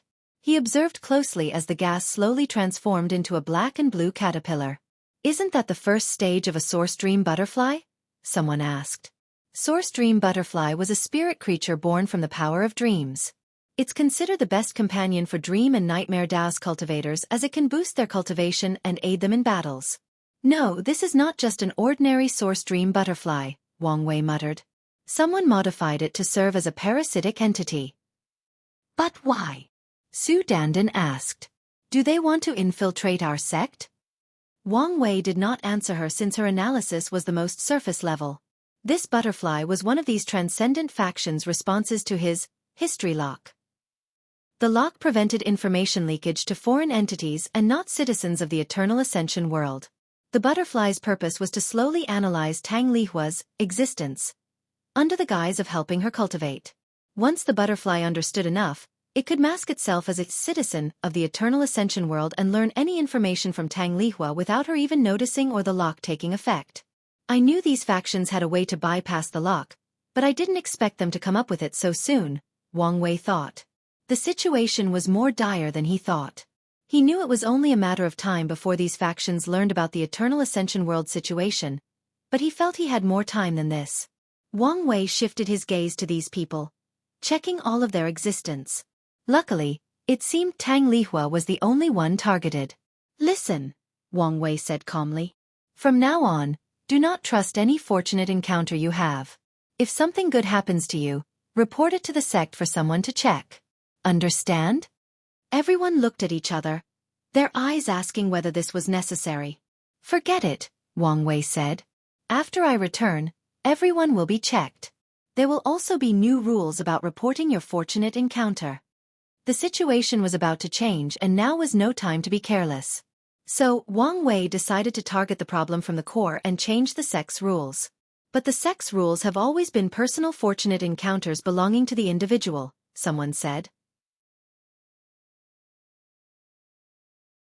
"But the sect's rules have always been personal fortunate encounters belonging to the individual," someone said. "No one is asking you to hand over your encounter. The sect will only check your body to ensure someone was not treating you as pawns," Wang Wei explained calmly. He also realized he needed to refine a second artifact to hand over to the sect. Otherwise, he'll waste a lot of time with security measures. "But our sect is about to experience a catastrophe, and this level of caution and security is required," Su Dandan cut in. "You need to change your mindset and start thinking of the overall situation." Indeed, a few of these people have not changed their mindset. Now that they were paragons, they were the grand elders of the sect, and their mode of thinking needs to change. "All right, there will be plenty of time for you to adapt," Wang Wei said. "I called you here for something else. It's time for you to leave." "You mean now? Immediately?" Xianxia asked. "Yes," Wang Wei nodded. He immediately noticed some of them had their own reservations and understood why. Although the competition ended, some of these people were also body refiners and wanted to take advantage of this opportunity to reach the fifth heaven of the Elder Fiend God realm. "The trial is no longer safe, meaning it's time for you to leave." The Dao opening sect participants did not argue with him since he was the leader. Even if some of them had grown a little arrogant after becoming paragons, they knew what kind of monster they were facing without Wang Wei doing anything. The next step is to check on the remaining survivors, Wang Wei thought. He used his soul network to meet with all the surviving members of the Eternal Ascension world. Officially, this meeting was to warn them to leave early since the chaos was coming. However, His real objective was looking for people whose existence was secretly tampered with. And, as expected, he found more than 7 individuals. Wang Wei did not immediately deal with these people. Instead, he secretly placed his acupoint technique on their bodies and delayed the activation until they returned home. He did not want to alarm the enemy by removing all their spies with such swift movement. All right, it's finally time to get to my business, Wang Wei thought before teleporting to a temple in the corner of the safety zone. The temple was located the furthest distance from the most populated area, and it released the power of a formation that made people instinctively ignore it. The temple was built with gray marble material and pillars all around. The first thing Wang Wei noticed was the statues and engravings, which all involved the river of fate or people worshipping it. At the top of the temple was a single blind eye, which was the symbol of the all-seeing temple. A bit on the nose, isn't it? Wang Wei thought before activating the Heaven Deception Array engraved in his Sea of Consciousness to the limit. Then, he casually walked through this temple's defense. All the arrays and defensive protections were deceived, and thought he did not exist. So, Wang Wei casually strolled through this temple, heading directly to the room where he sensed the sign of life. "Damn these bastards from the eternal Ascension world," said an elderly woman. Wang Wei saw she was looking at a mirror with gritted teeth while swallowing pills like crazy. From the residual aura in the room, he deduced she had just attempted to divine information about the eternal Ascension world and failed, suffering some level of backlash in the process. "I don't believe I can't crack your method," the elderly woman said with gritted teeth. A third eye appeared on her forehead as she jammed her fingers into her heart, drawing 5 drops of golden blood. "I can't have you dying or weakening." "Who's there?" The elderly woman turned her head before stumbling 5 steps back. She saw what could only be described as the embodiment of nothingness, an all-encompassing force that is the origin of all things and the end of all das. Wang Wei slowly approached her, and with a thought, the golden blood returned to her body. He then summoned the previously crafted seed artifact before planting it inside her body. "Done," he muttered as he watched the seed fuse with her on a fundamental level. Wang Wei has been worrying about the all-fate calamity prophecy, planning how he can increase his chances of not being discovered. He created many plans, including putting an act with the Heaven Deception Array that he had lost his fate Dao. He also planned on using the paradox ceremony to change the information people knew about him. However, he ultimately decided that these plans were too complicated and could, in fact, increase his suspicions instead of decreasing them. After a long process of elimination, he finally concocted a plan. The core of his issue is the prophecy, so he decided to start from there. He decided to add his own prophecy, to protect himself and point people in the wrong direction. "Let's see what the all-seeing temple is about," Wang Wei muttered as he reviewed the information he got from the elderly woman. Firstly, her name is Grandma Ju, and she became a paragon. Her status in the temple was elevated from 2nd class to 1st class seer. If she can become a peak paragon, she can become a supreme class seer, and above that is the primal seer. However, in the temple, there is only one primal seer, and she's the one who made the all-heaven fate calamity. "That means I will have to raise her to be a primal paragon," Wang Wei complained. Grandma Ju's cultivation was only 91%, which was a long way to go. The good news is she was now linked to Wang Wei through the artifact, so it should not be an issue to swiftly manipulate her to reach that level as long as he reaches it too. I wanted to spread a new prophecy as soon as possible. "I guess that's impossible unless I could secretly take down that primal seer," he thought while shaking his head. If you find any errors, ads pop up, ads redirect, broken links, non-standard content, etc., please let us know report so we can fix it as soon as possible.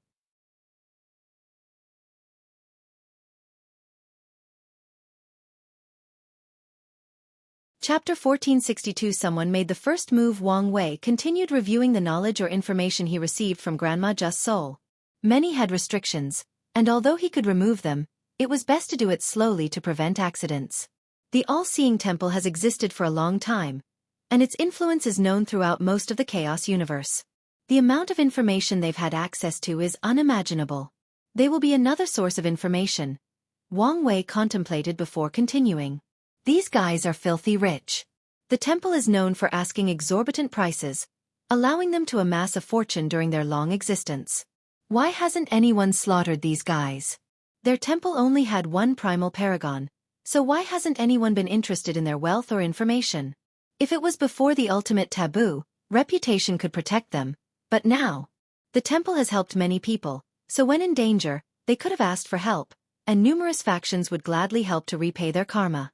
However, after the ultimate taboo, the game has changed, and there are beings who could ignore both the physical and societal rules. Wang Wei searched the memories and found something. It's not even a secret as the all-seeing temple released the news as a deterrent to the world. Their temple has something called the Fate Ring of Punishment. In their early days, their founder knew they wanted to build a faction for diviners or seers from across the chaos universe. The founder also knew that even Paragon realm diviners had to pay a price for certain divination, so they created this Fate Ring to bear the brunt of most backlash. Over the years, the Fate Ring has absorbed backlash from countless seers, turning into a potent fate weapon that even transcendence must be weary of. Punishment from fate, Wang Wei muttered. He reckoned these half-step transcendents were not so much afraid of the power of this fate ring but the implication. If they get hit by it they might survive, but the thing would leave a mark on them. A mark that the river of fate would use to control or mess with them. This fate ring operated similar to how karmic sins used to during the mortal stage of cultivation, except at an even higher level.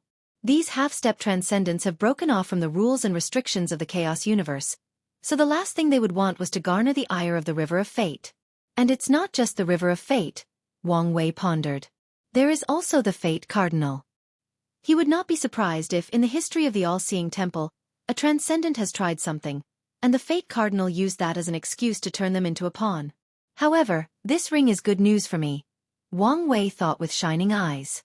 While the backlash was a punishment to most others, it was the best nourishment for someone like him, especially if he was prepared.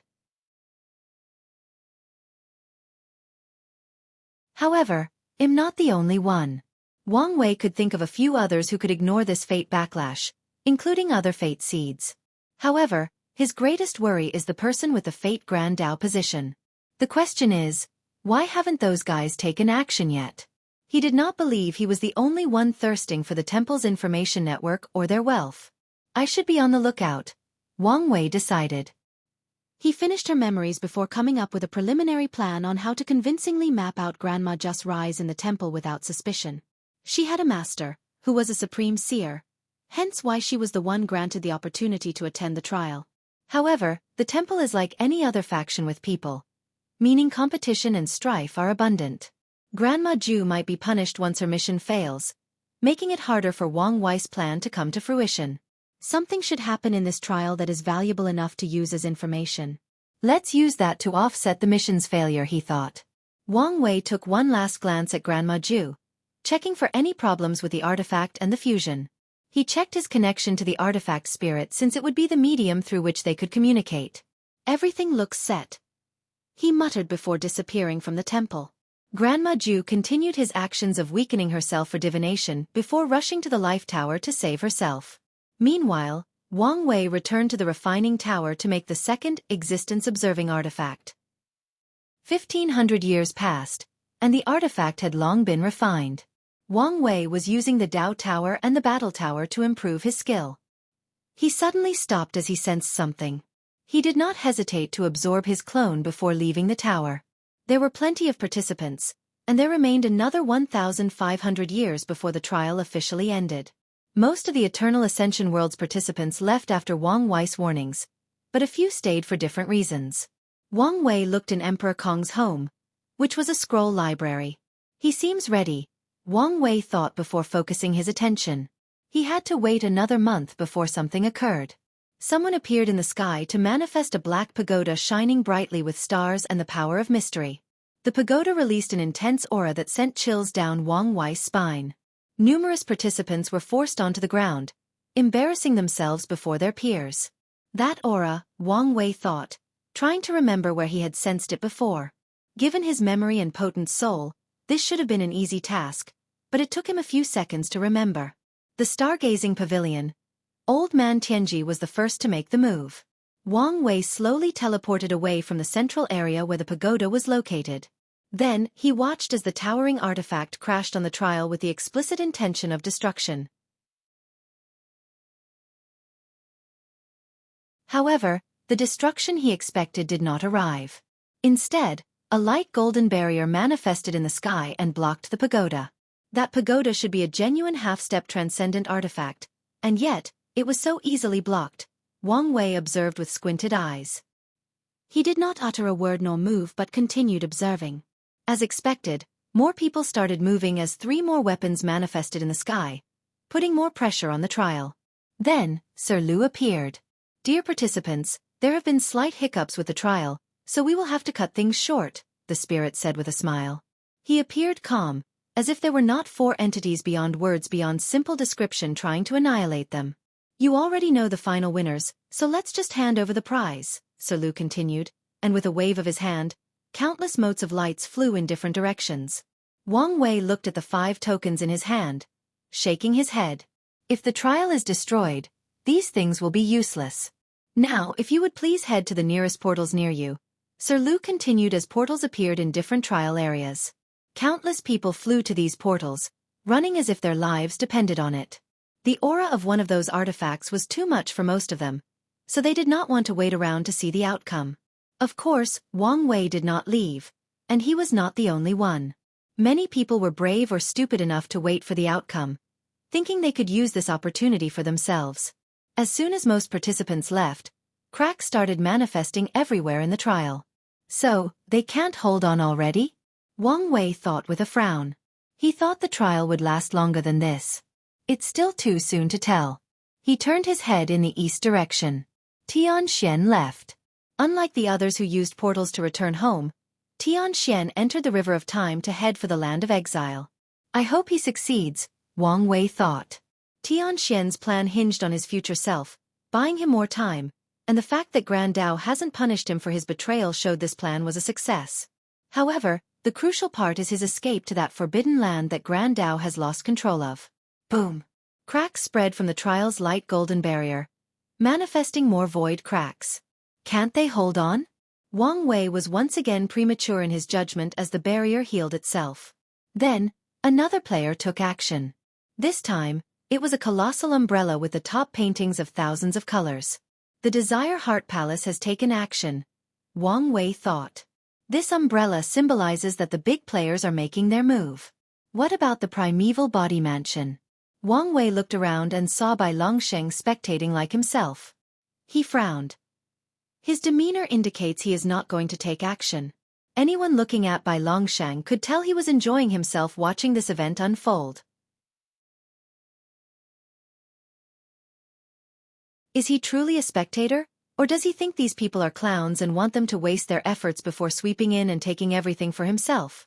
Wang Wei could not tell, so he waited and observed. If you find any errors, ads pop up, ads redirect, broken links, non-standard content, etc., please let us know. Report so we can fix it as soon as possible.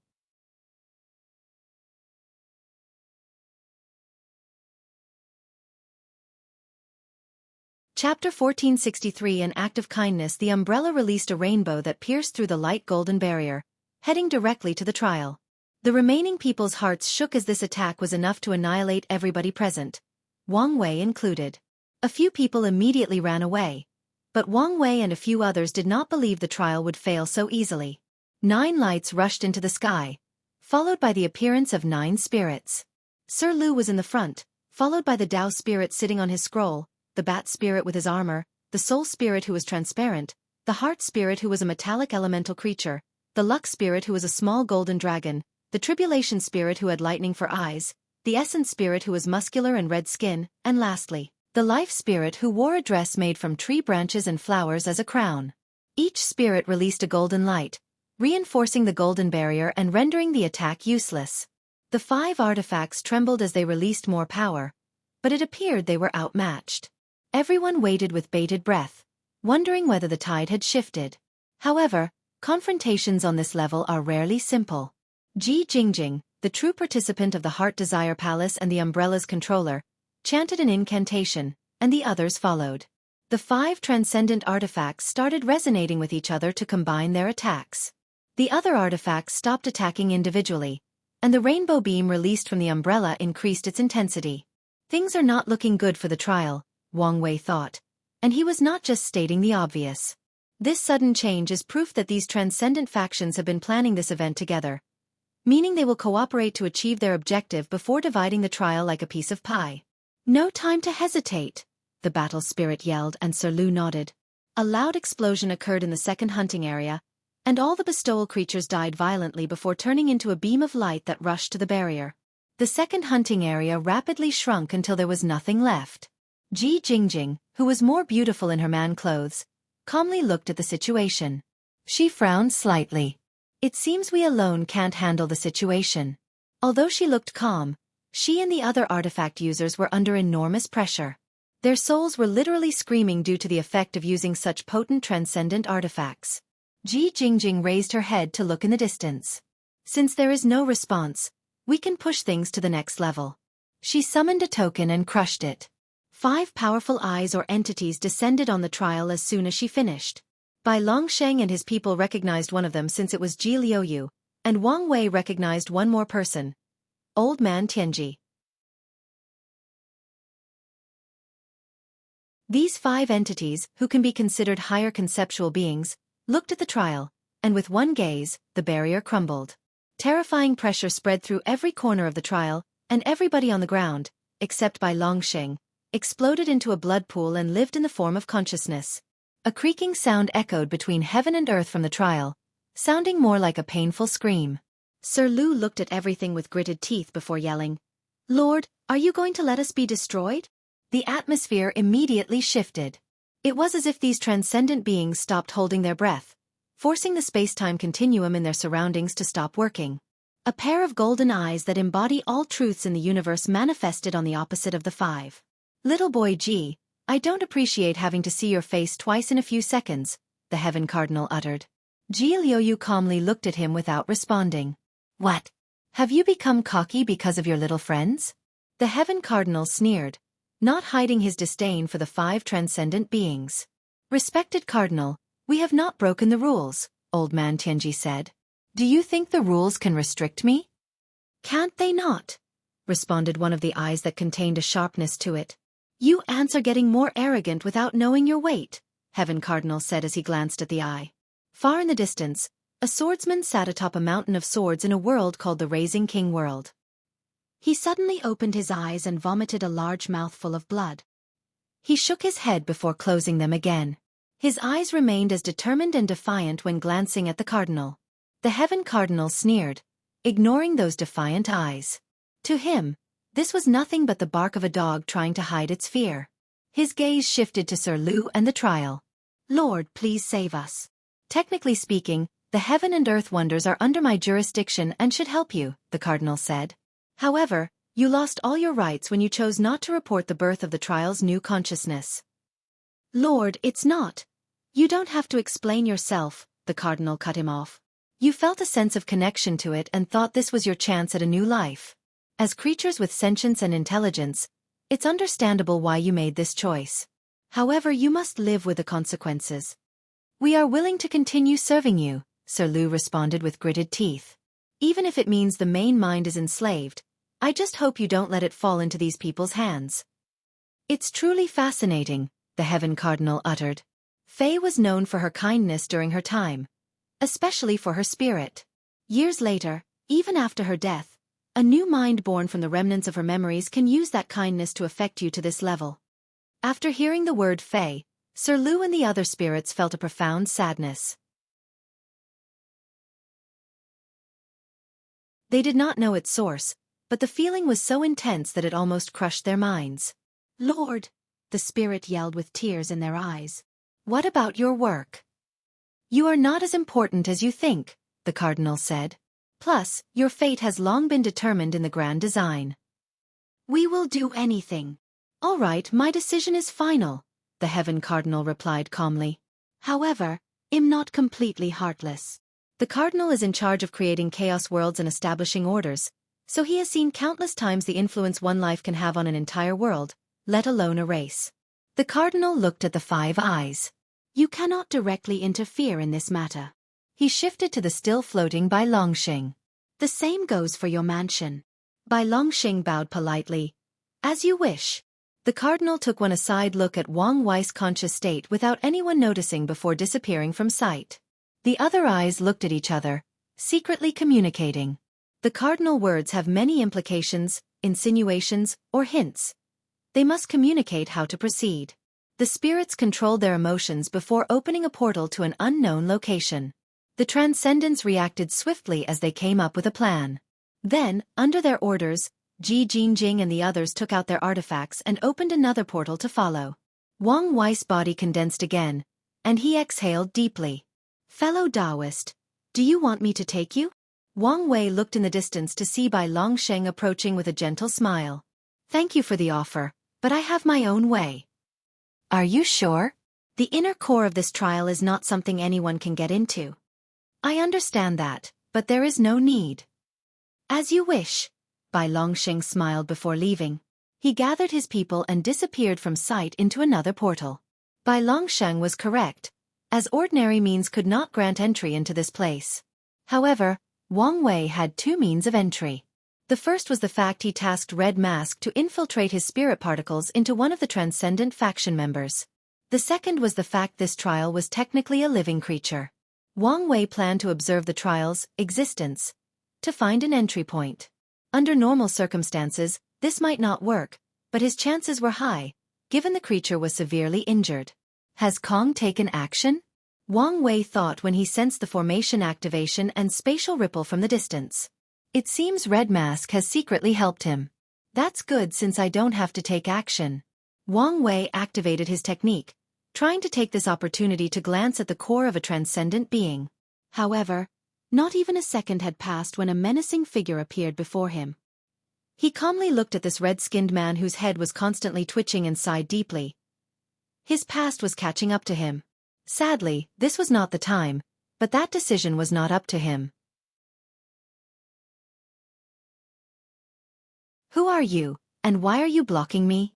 Wang Wei asked despite having guessed the answer.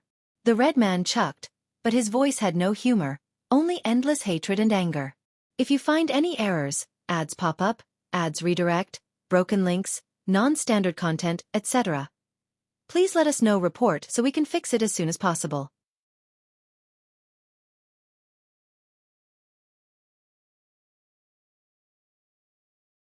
Chapter 1464 A Blast from the Past.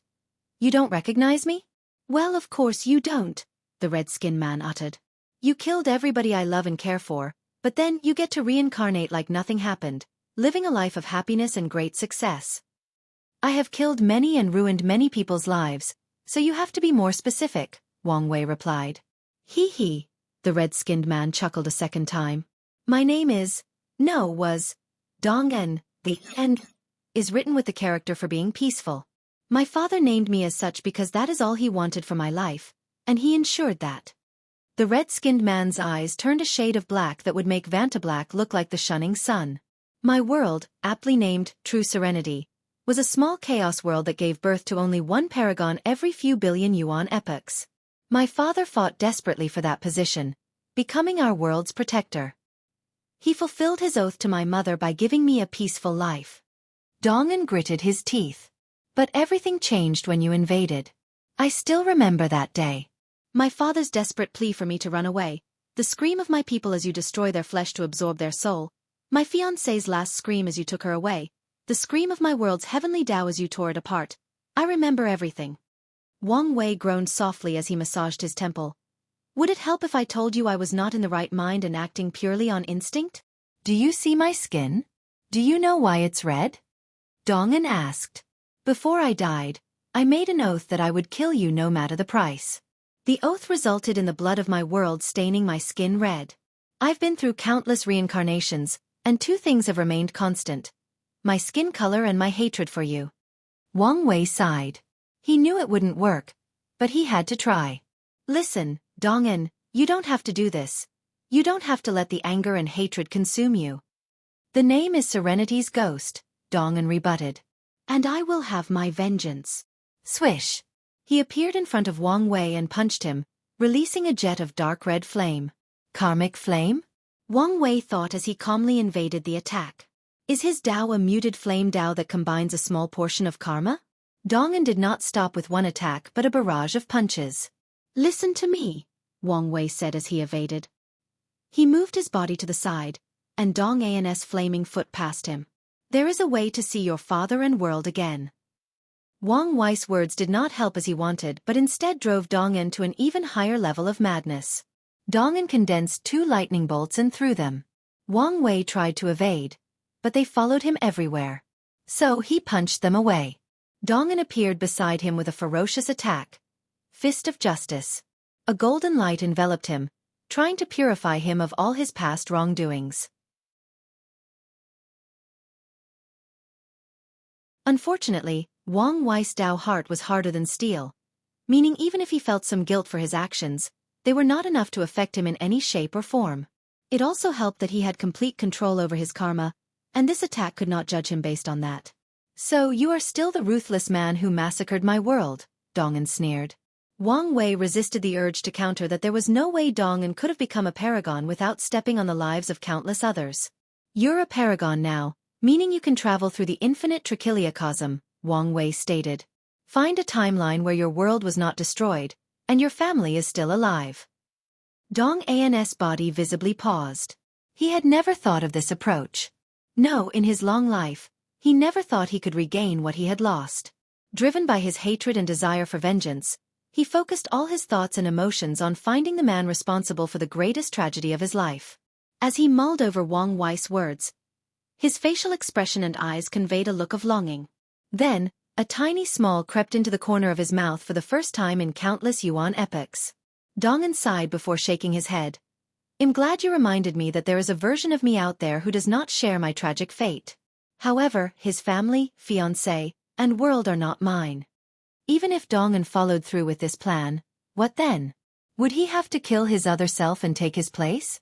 Assuming he was ruthless enough to do so, could he bear it once his father and fiancé find out? Could he bear to inflict the pain of losing a loved one on them? Dongan knew that pain and he would never do such a thing to his father. Even if it's an alternate version. "Okay, you don't like this plan," Wang Wei uttered. "But there are other ways. You say these powerful entities that showed up? As long as you can reach their level, reviving your family and world is only a matter of snapping your finger." "You don't have to say any more," Dongan stated. "Today is your death day, and nothing you can say will change that fact." "So that's it? I've offered you hope and a solution to end your suffering, and your response is to choose your vendetta." On that day, Dongan, the lazy and underachiever prince loved by his people, died, and the ghost of serenity was born. Wang Wei looked him in the eyes, and he saw a man sustained only by the desire for revenge. He could deduce that Dongan, no Serenity's ghost, would probably end his life after killing him. "I understand. I'll free you from your misery. I'll be free once you're dead." Serenity's ghost moved his body to attack, but Wang Wei was faster than him. Before he could react, Wang Wei appeared before him and put a large hole through his chest. However, this attack was instantly proved useless. His well-trained true will was instantly removed by another will, and his enemy regenerated. "As I thought," Wang Wei contemplated. The obsession of many people who died in the true Serenity world fused with him. This information had significant implications as it revealed Serenity's ghost had achieved a form of true immortality. Wang Wei reckoned the latter would still be alive even if he found his time mark and killed his past self. The obsession of the people of the true Serenity world will not allow him to die until he fulfills his oath. Wang Wei casually used his palm to block a breath beam attack before attacking Serenity's ghost on the left side of his pec. His true will worked on a micro level, attacking a tiny and specific area, causing the latter's heart to explode. Serenity's ghost had a cultivation of 3rd heaven and a body refining level of Elder Fiend God 5th heaven. However, for some reasons, maybe because he was in a rush to cultivate a mutation of his body due to all the obsession, or because he did not care, the latter did not cultivate limit indestructibility, meaning after becoming an inextinguishable paragon, he had at least 12 flaws. Wang Wei only discovered 9 flaws, which could be because Serenity's ghost had already fixed 3 or his senses were not enough to find the others in this short period. But regardless, his attack on the flaw was to test something. Under normal circumstances, once a body refiner's flaw is attacked, that part becomes permanently injured, a weakness that must be healed with high-level resources. More importantly, Their willpower will be reduced, making breaking their will immortality and killing them easier.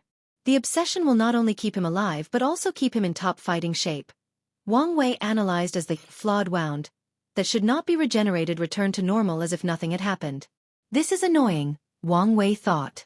Although he was vastly stronger than his opponent, this meant nothing if he could not kill him. Which of the future wife seals is best for obsessions? Wang Wei planned as he evaded the upcoming attack.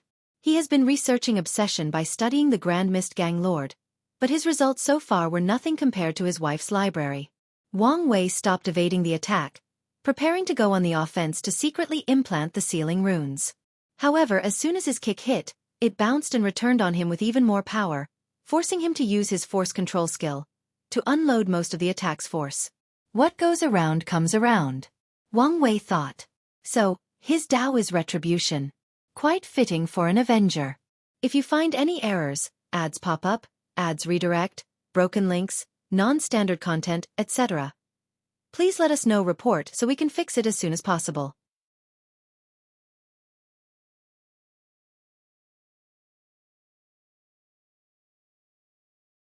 Chapter 1465 Inevitable Fate. Wang Wei quickly came up with a plan for the situation and executed it.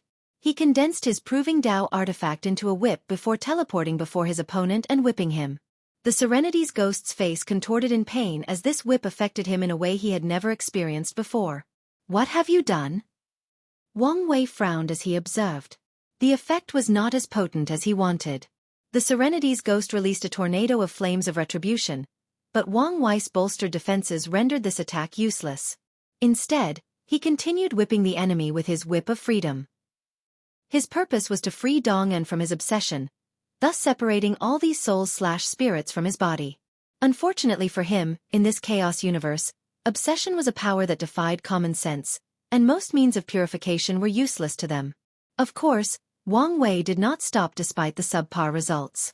This was a good opportunity to understand this power and gather more data. The Serenity's ghost roared in agony and anger before going on the offensive. Mortal retribution. His eyes suddenly turned golden and illusory, and before Wang Wei could react, he received a spiritual attack. Wang Wei found himself before a towering and intimidating figure dressed in all black. The figure looked at him. How do you plead? Plead for what? For all the atrocities you've committed, the figure reported before showing him a display of all the crimes he had committed in his life. Is this a joke? Wang Wei asked. You think I would joke about something so serious? I thought we had already established I had no remorse for my actions, Wang Wei asked. So, you admit you're someone without any morals? I thought that was very clear, Wang Wei rebutted. His desire for freedom was absolute, meaning he wanted to transcend morality. In other words, this was a fancy way of saying that the difference between him and the worst of society was his whim. He believed in no gods for his morality, cared for no societal rules, and had absolute control of his empathy, meaning his mortality was more logical than emotional. You scum of the world! The judge-like figure roared before a blinding light descended on Wang Wei. However, the thing was worthless, and his spirit returned to his body. He opened his eyes to Serenity's ghost regenerating his fist and understood what happened. The latter had attacked him while the other technique worked. Unfortunately, he could not bypass Wang Wei's first layer of defense that he created based on his skin-flesh ability. An innate magnetic shield once protected his skin, and now, Wang Wei recreated it with an innate emptiness shield. Anyone who attacks him will not only have to destroy that protective layer but also have to fight against the erasure of the power of nothingness. When Serenity's ghost punched him, he lost his fist without even putting a dent in his protection. Liberation of idea. Wang Wei waved his hand to summon a pillar of light that bombarded Serenity's ghost. The latter screamed as a force was constantly trying to force him to abandon his grudge and vendetta, but the obsession in his body would never accept this outcome. Serenity's ghost fought back with his own technique, society retribution. Cultivators had rules and laws they had to follow, and their primary difference from mortals was that they did not hold each other accountable. It was Heavenly Tao's job to keep them in check. So, with this technique, Serenity's ghost essentially summoned the power of the law to punish Wang Wei. Divine punishment, Wang Wei thought as he looked at the dark clouds above. Should I use this opportunity to remove more of my fate seed status? However, He immediately abandoned this idea since that thunder was not enough. Additionally, it was not the time to be doing something like that. Numerous thoughts flashed in his mind. He had plenty of ways to deal with this attack, with the easiest being using his freedom Dao to escape all punishments or laws placed on him. However, he had a better idea. Boom! The lightning bolt descended from the sky, and Wang Wei fought it. He screamed in agony as the thunder scorched his body, burned his soul, and sundered his mind. A massive yin-yang symbol materialized above his head to protect himself, but it was useless. Wang Wei's screams echoed between heaven and earth. Yes, yes, yes, Serenity's ghost said. This beautiful sound of pure agony. I have been waiting so long to hear it. He waved his hand to cast another spell. Pain penalty. Wang Wei's lips secretly twitched. For all his life, he has been the one who increased people's pain, not the other way around. Regardless, since he was performing, he had to make it believable. So, his voice increased by a few octaves, and his body started twitching uncontrollably in certain places. Serenity's ghost was not finished, as he added a few more penalties to Wang Wei, ensuring he suffered to the fullest extent. By the time he stopped, Wang Wei wasn't wholly acting as the pain had reached the threshold of his willpower.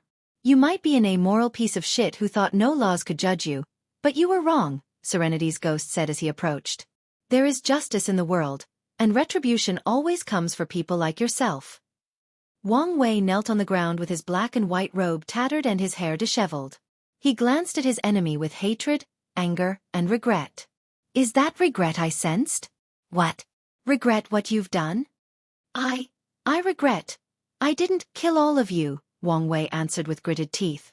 Good, good, good, Serenity's ghost uttered. My greatest fear is you would be a coward that asked for mercy, that begged for his life. It would be too disappointing if you were this weak-willed. Serenity's ghost smiled before holding Wang Wei by the neck. He cast the technique, Divine Retribution, Life Absorption. All energy and power from Wang Wei's body left his body, turning his potent fleshly body into skin and bone. I am so glad I came to this trial. Otherwise, killing you would have been a pain, Serenity's ghost said. The rules of the trial still applied to them, meaning dying here was permanent death. In all his life, this was the first time Serenity's ghost became a paragon, so he had never trained his chronospirit battle skills. It's almost as if destiny had been waiting for your demise, Serenity's ghost continued with a gentle smile. Now then, enough with the chit-chat. He crushed Wang Wei's body and soul. As he watched the remains turn into dust scattered in the void, a single tear dropped from Dong An's right eye. It's finally over, he muttered. Father Fenger everyone, I can finally join you. An intense aura emanated from Dong An's body to release myriad black floating faces. So, it's over? It appears so. Meaning we are free? Yes. Does anyone feel something is wrong? What do you mean? It felt too easy. Or maybe we missed something. You think he is faking his death? I just checked. His Dao imprint is gone. All his karma is gone. I can't sense his name in the Book of Life and Death. His fate has been severed. You're worrying too much. It's obvious that he's gone. You guys are right. It seems like I worry too much. You've always been like this. Boy Dong'en, are you sure you want to do this? There is no point in convincing me, Dong'en answered. This has always been the plan. But that bastard had a point. Maybe you can see everybody again. Yes, we might be done, but it doesn't have to be the same for you. Dong'en shook his head. He had died that day, and his current self was only the shelf, the embodiment of his desire for revenge. So he took one last look at these obsessions. Thank you for accompanying me all this time. You made the journey less lonely. 904 Dong'en truly smiled for the first time in probably hundreds of millions of yuan epochs before destroying his vitality and soul. Unlike his first death, or the countless others, this one was peaceful, and Dong'en died with a smile on his face. Do you think we did something wrong? Someone asked. No, we did not. We were born for only one reason. Our objective must be accomplished no matter the price paid. You're right. All right, it's time to end this wretched existence. As the obsession disappeared, a gravitational force pulled them into one place, which soon revealed to be an orb in Wang Wei's palm. That was exhausting. He went above and beyond to fake his death. First, he found the flaw in Dong An's soul to weave the illusion before hiding himself with the Heaven Deception Array. Then, he had to remove his Dao imprint and hide it with the same array. He used his Fate Dao to change his fate to being dead, hid all his karmic lines, and even used his Death Dao to make it even more believable. The sect must be freaking out, Wang Wei thought. During this deception, his soul flame should have been extinguished. Even worse, people with deep karma with him should have felt he was dead, including his future wife locked in the dark truth. Let's hope she won't blame me after finding the truth. Wang Wei smiled. Although he went to extreme lengths, it was worth it because of the gain. He looked at the orb and muttered, "Your obsession is to kill me. But what if I could change that obsession to keep me alive?" Dong An's immortality was something worth all that hassle. Although Wang Wei did not know whether he would succeed, it was worth trying. "I'm already late, so let's hurry." He immediately started checking this creature's existence. However, Wang Wei was immediately confused. The blueprint already looked like the nonsense graffiti of a toddler, so he usually used his body as a reference to examine people. However, he realized this aspect was almost useless for this creature since their life level was on another scale. It's like a two-dimensional life form trying to understand a three-dimensional creature, Wang Wei complained. For now, he could only memorize this thing for later use. As for the inner core area, he had to try another approach. He used the spirit particle that was already inside to find the area in the blueprint to correspond to the inner dimension of this place. Luckily, his space Dao was high enough, so he soon found what he sought. Wang Wei did not enter with his actual body but sent a puppet controlled by his spirit particle. Let's hope I'm not too late. If you find any errors, ads pop up, ads redirect, broken links, non-standard content, etc., please let us know report so we can fix it as soon as possible.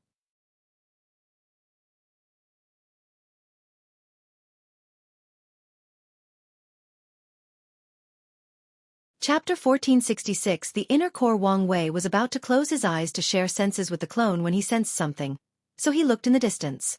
His eyes did not just see the void with cracks. Instead, his spatial sense saw a large sphere surrounded by smaller cubes. All personal dimensions are blocked? That's good news for Kong, he thought. The sphere was the internal dimension of the trial's creature, and the surrounding cubes were the space ring/personal dimension of the people who entered. The factions that took Huafeng Huang and the others sealed them before locking them in their personal dimension or space-related artifacts. Normally, breaking into these dimensions is extremely arduous, but Kong succeeded. First, he used a variant of a void-breaking array combined with his transformation Dao.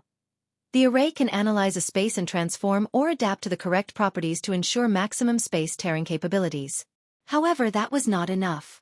Emperor Kong took a page out of Wang Wei's book and used a ceremony. Ceremony is a unique form of magic that some consider a subcategory of array. While arrays are better at utilizing the power of concrete Daos like the five elements, yin-yang, and spacetime, ceremonies are better when using non-concrete Daos like commerce, friendship, or loyalty. Of course, the primary use of ceremony Dao was to communicate with higher and unknown entities to use their powers. Emperor Kong used the history lock in his ceremony to levy the power of heavenly Dao to help him break through these dimensions to save these people. His idea was ingenious, and with the chaos outside, the rescue operation proceeded smoothly when he saved Huafeng Huang, Ao Shen, and Zhen Biyu. However, a problem occurred when he tried to save Jian Wushuang. Kong got greedy and tried to take something in the personal dimension, which triggered a warning system. Soon, a swordsman appeared, and they started battling each other. His strength has reached 100%, but his boost is only six-fold, Wang Wei analyzed. Emperor Kong's cultivation was 94% and with the six-fold increase, he also reached the peak of the Paragon realm, but he was still at the bottom, even worse than Wang Wei. His opponent is way stronger than him, especially since he is a pure swordsman with the highest attack potency, Wang Wei thought. However, Kong's transformation Dao, in combination with his superb mastery of array Dao, provides him with great versatility. However, his greatest advantage is that his opponent is an extreme path swordsman with a weak body while he is a body refiner that has reached Elder Fiend God's 5th level.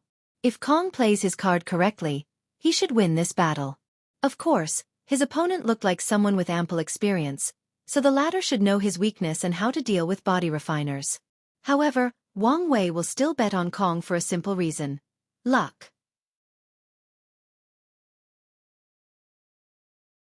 The only issue is how fast this battle will last. It has been more common for battles at the peak of the Paragon realm to last years, even in Yuan epochs. It's also possible for them to end in seconds, forming two extremes to show the vast difference between two individuals' peaks. Forget him for now, Wang Wei thought before closing his eyes to focus on the clone inside.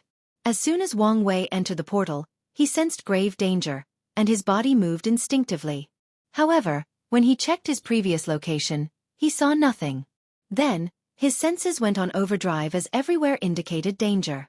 Wang Wei turned into a gray light as he moved around with unparalleled speed. What's going on? He thought, observing everything closely.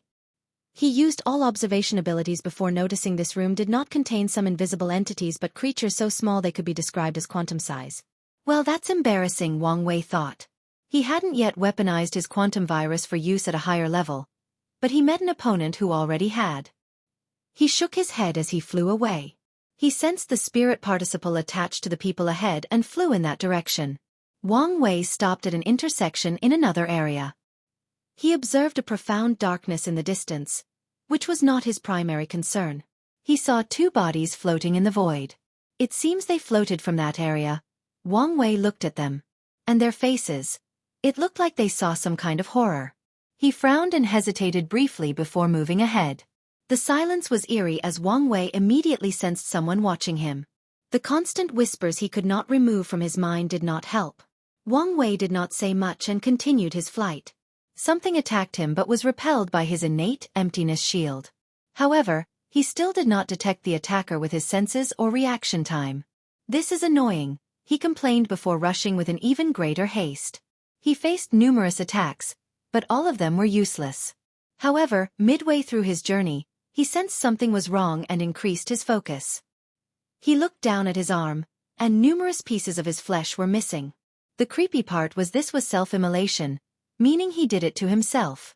My senses are duller than normal, and the influences of the whispers are subtle and almost undetectable, he calmly analyzed before increasing his speed. By the time he reached the third area, he had even more self-immolated injuries.